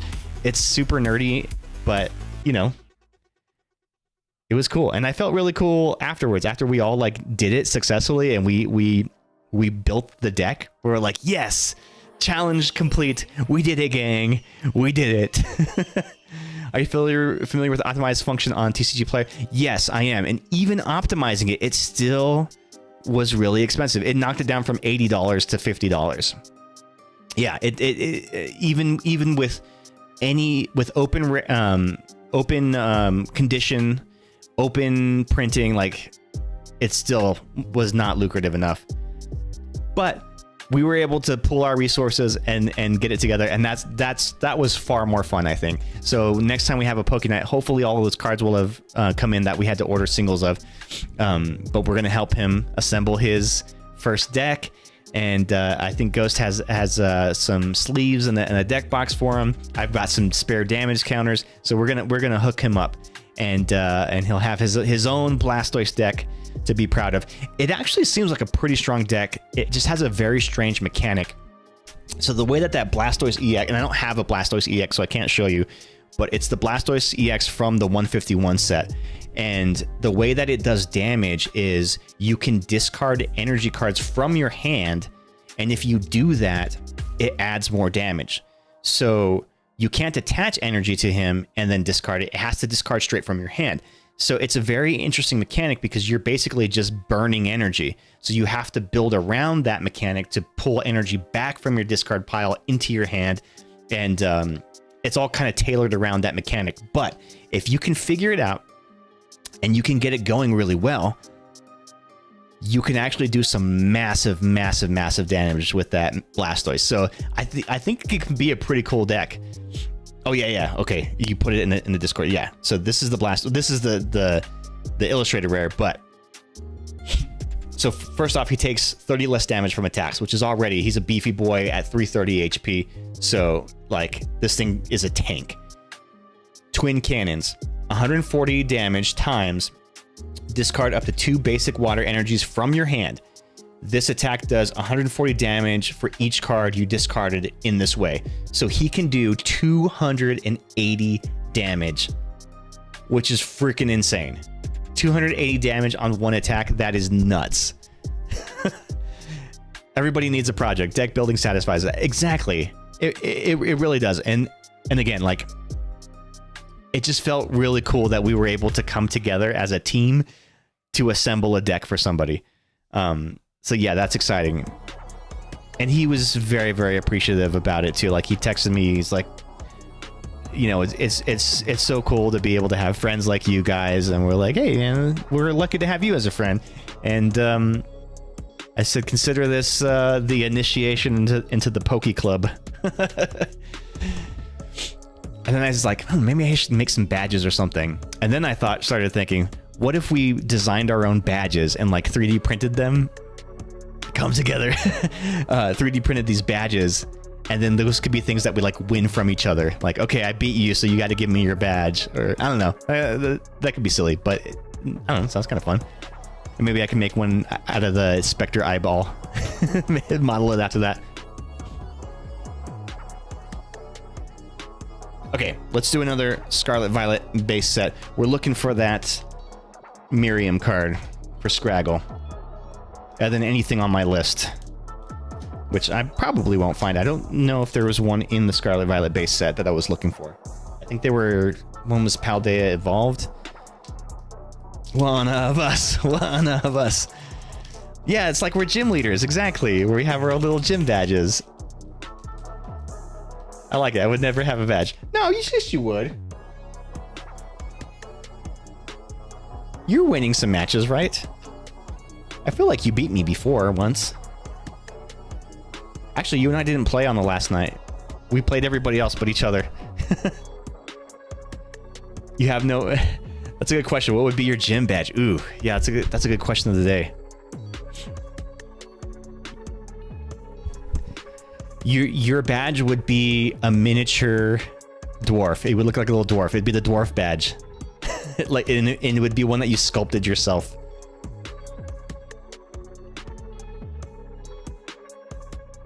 Heading to bed now, East Coast. Oh, okay, onward. Well, thank you for hanging out, dude. I always appreciate you, and I hope you have a great night. Thanks for popping in and hanging out with us. You're always welcome in the stream. I'm not even sure I won one, except when Nat was having bad pulls. Oh, yeah, you beat her that one time. Okay, well, we got to beef up your decks a little bit. We'll see what we could do to beef them up a little bit. Houndoom. Feed that cat! Feed that cat! Hey! Feed that cat! Feed that cat! Give him the food! Aw, thank you for gifting that sub over to Scraggle. All right, let's feed these cats. Let me get them back in here. They heard it. They heard the sound.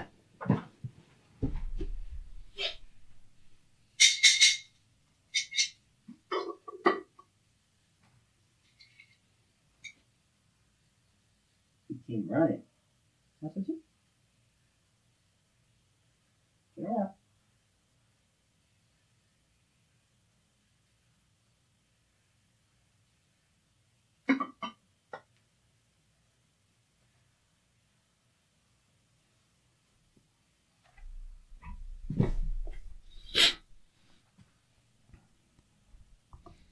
Thank you so much, Ghost, for that gift sub going to Scraggle.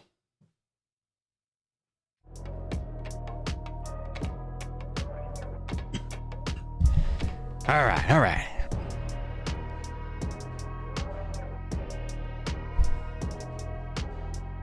Yeah.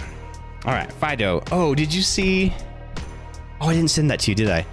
On Pokemon Center, they have a game mat that's Fido and who does he evolve to? The other one, the other bun dog.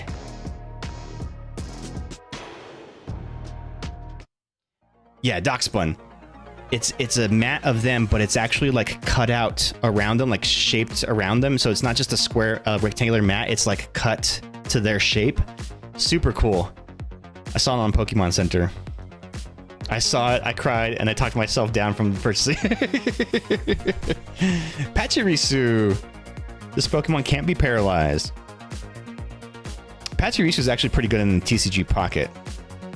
A picnic basket.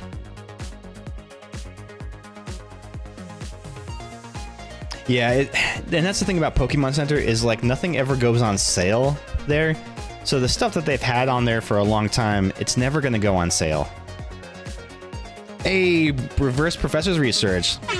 Let's go. I love having Holo Professor Research cards because they're so much of a flex to have in your battle decks to just like plop down a Holo Professor Research. Thank you for saying picnic basket the way I read it in my head. Yeah, it's like Yogi Bear. And this is the sexy daddy professor. Like, look at him. Look at this guy. He's just oozing in sexuality. Magnemite, Reverse Holo. Very cool. Bad dad. Yes, you need to tell me the whole story about Turo. Like, what's his whole deal? Him and Sada, Professor Sada are like bad parents, right? Oh. Oh, we got an EX, guys. We got an EX under here. What do you think? What do you think? Without looking at the number. I don't know if I can do this in the way that you can't see it. I'm gonna say, guess what card you think it is. So this is from a Scarlet Violet base set.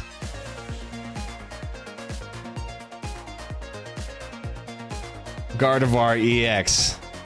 Unfortunately, I already have a bunch of these ones because I have that battle deck. So here's one more. But I love a good EX card. That one can go in my EX binder. Dedenne. Yeah, you guys saw the number. You knew what it was. I'll have to find a way to do that, like, so that there's some mystery and everybody can guess. Yes, hello, gorgeous indeed.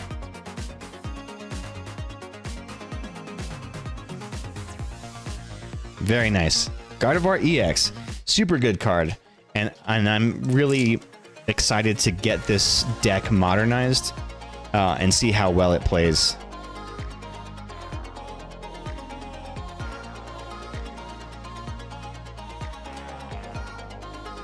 All right, let's do this 151, gang. What do you say? Last pack? Last pack of the night? We're gonna get some last pack magic. We got some last pack magic last stream where we got a hit on the last one. Although we just got a hit, that means that we're probably... There won't be one in here, right? That's the way the laws of the universe works. You can't get too lucky.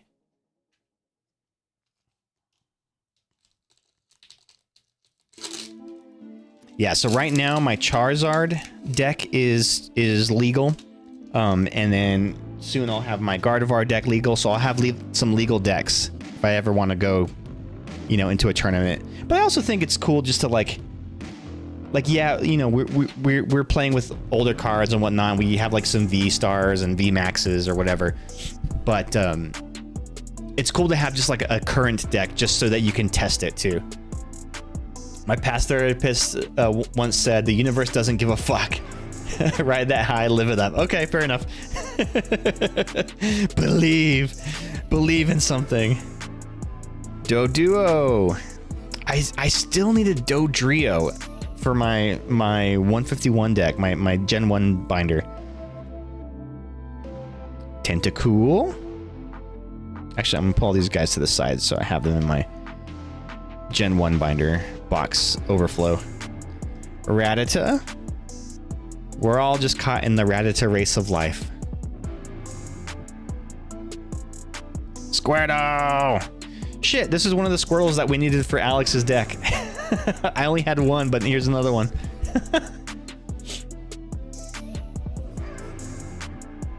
Venomoth. Oh, nice. I needed a Venomoth. I think you gave me one, though, right, Scraggle? This one's not hollow. I think you gave me a hollow one. There it is. Rapidash. Oh, I feel like the Ponytas and the Rapidashes always have really cool art.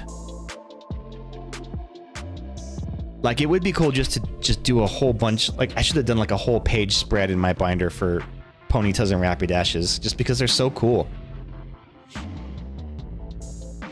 Hey, Nidorina. Nice. I did not have this one yet. Great Rapidash art for all the horse girl Pokemon lovers. I know, right? Hey, Bill, Nye the science guy. Look at the top 8 cards on your deck. You may reveal any number of Pokemon you find there and put them into your hand. Shuffle the other cards back into your deck. Ooh, that's handy. That's actually pretty handy. Science rules. I was more of a Beakman's World kind of guy. You guys remember Beakman's World? Ooh, guys. Guys. I took a peek. We have an SIR under here. You don't know what Beakman's World was? I won't explain it. I won't explain it because it's going to take too long to say. But it also was like a starring role for Alana Ubach, who is kind of my favorite actress right now. She's so good. There's an SIR in here. What SIR do you guys think it is behind this Bills transfer? So this is a 151. Oh boy. Dragonair. Any of the SIRs are good in this set. I didn't see what it was. I just saw that it was a SIR. You ready? You ready for it? Want to join us? Psyduck. Theo, thank you for following. You followed right on the Psyduck reveal. I haven't even seen this card before. I've never even seen this card. Oh my gosh, look at this. This is gorgeous. Oh my god, look at him. He's like lost in the forest. Oh, this is kind of sad. This is kind of anxiety inducing. Psyduck. He's lost in the woods. He can't find his way home and it's giving him a migraine. He's having a panic attack. Oh, when you got a headache but you got lost in the forest. Fun run. $20 for the Psyduck. Hell yeah. Now you have to make an anti-coin flip control deck. Dude, I am never going to put an SIR in a battle deck. I could never forgive myself. Oh man, I've never actually seen this card before, not even online. So this is so cool to see it here. Come to the dark side. And then lastly, we have a Dragon. Hey, dude, you were right about the Dragonite. You called the Dragonite. Whoa. Hell yeah. What a way to end it.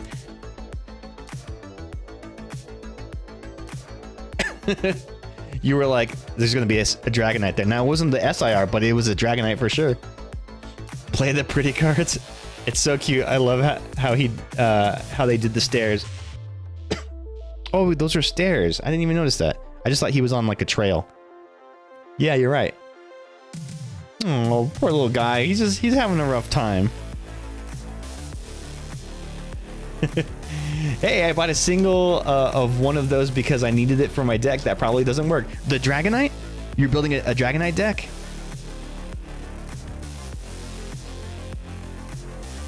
Let me see what he does.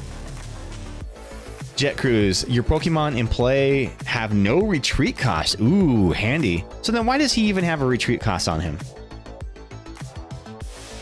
Like, why even have... Oh, I guess if somebody has something that's blocking your ability, you still have to retreat him. Dragon Pulse. Discard the top 2 cards of your deck for 180 damage. Oof, that's rough, man. Discarding 2 cards. He's stuck there because his wildly webbed feet that don't work on stairs. Aw. I want to play against you, both because our decks probably don't work, but it'll be fun as hell, and I'll be in Canada. Let's do it. Let's plan a road trip to Canada. Not a Dragonite deck. Technically a Lapras EX and Terrapagos EX deck. I've heard that Terrapagos is pretty good. Oh man, I love this Psyduck. This is so cool. Guys, we got some good cards today.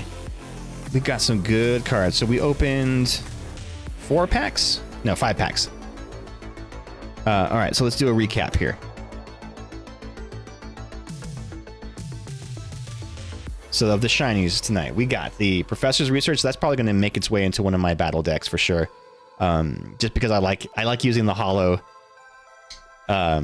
trainer cards or supporter cards. Howlucha, definitely going into one of my decks. Dragonite. Zacian. Is it Zacian or Zacian? People say it differently. I like Zacian. Like his name is Zach, but like an Ian of it. Zach and Ian.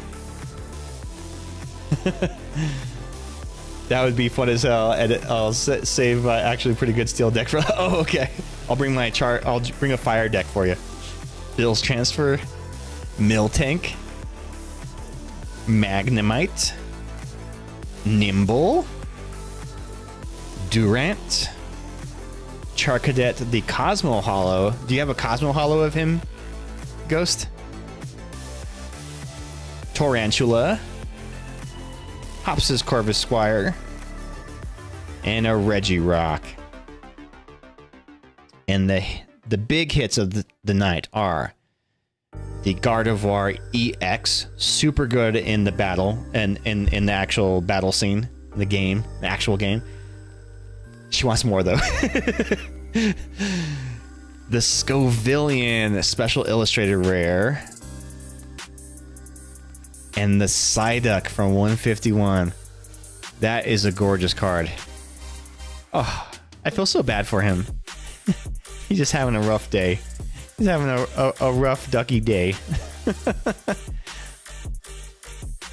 He's the duck with the worst luck. Hell yeah, gang. So it's been a super fun stream. We had a lot of fun. You guys got to see my TCG store, and we did some pack rips. All in all, pretty good. I didn't get any of the ones that I needed for my deck, but I will post it in the chat so you guys can help me fill it out if you've got any of those. They're mostly just like trainer items and support cards, so that's what I'm missing. Let's find someone to raid. We'll keep the raid love going here. Who do we got online? Oh, okay. I want to go to somebody who's playing something cool.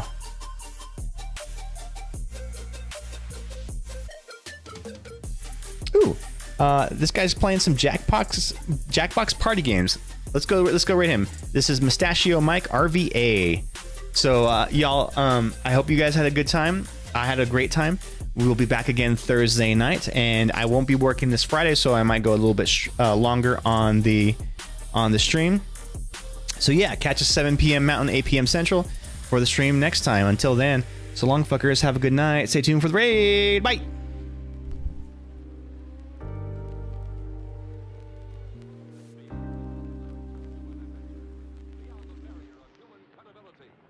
Fighting the unknown forces. Hey, Danya. Apple Computers.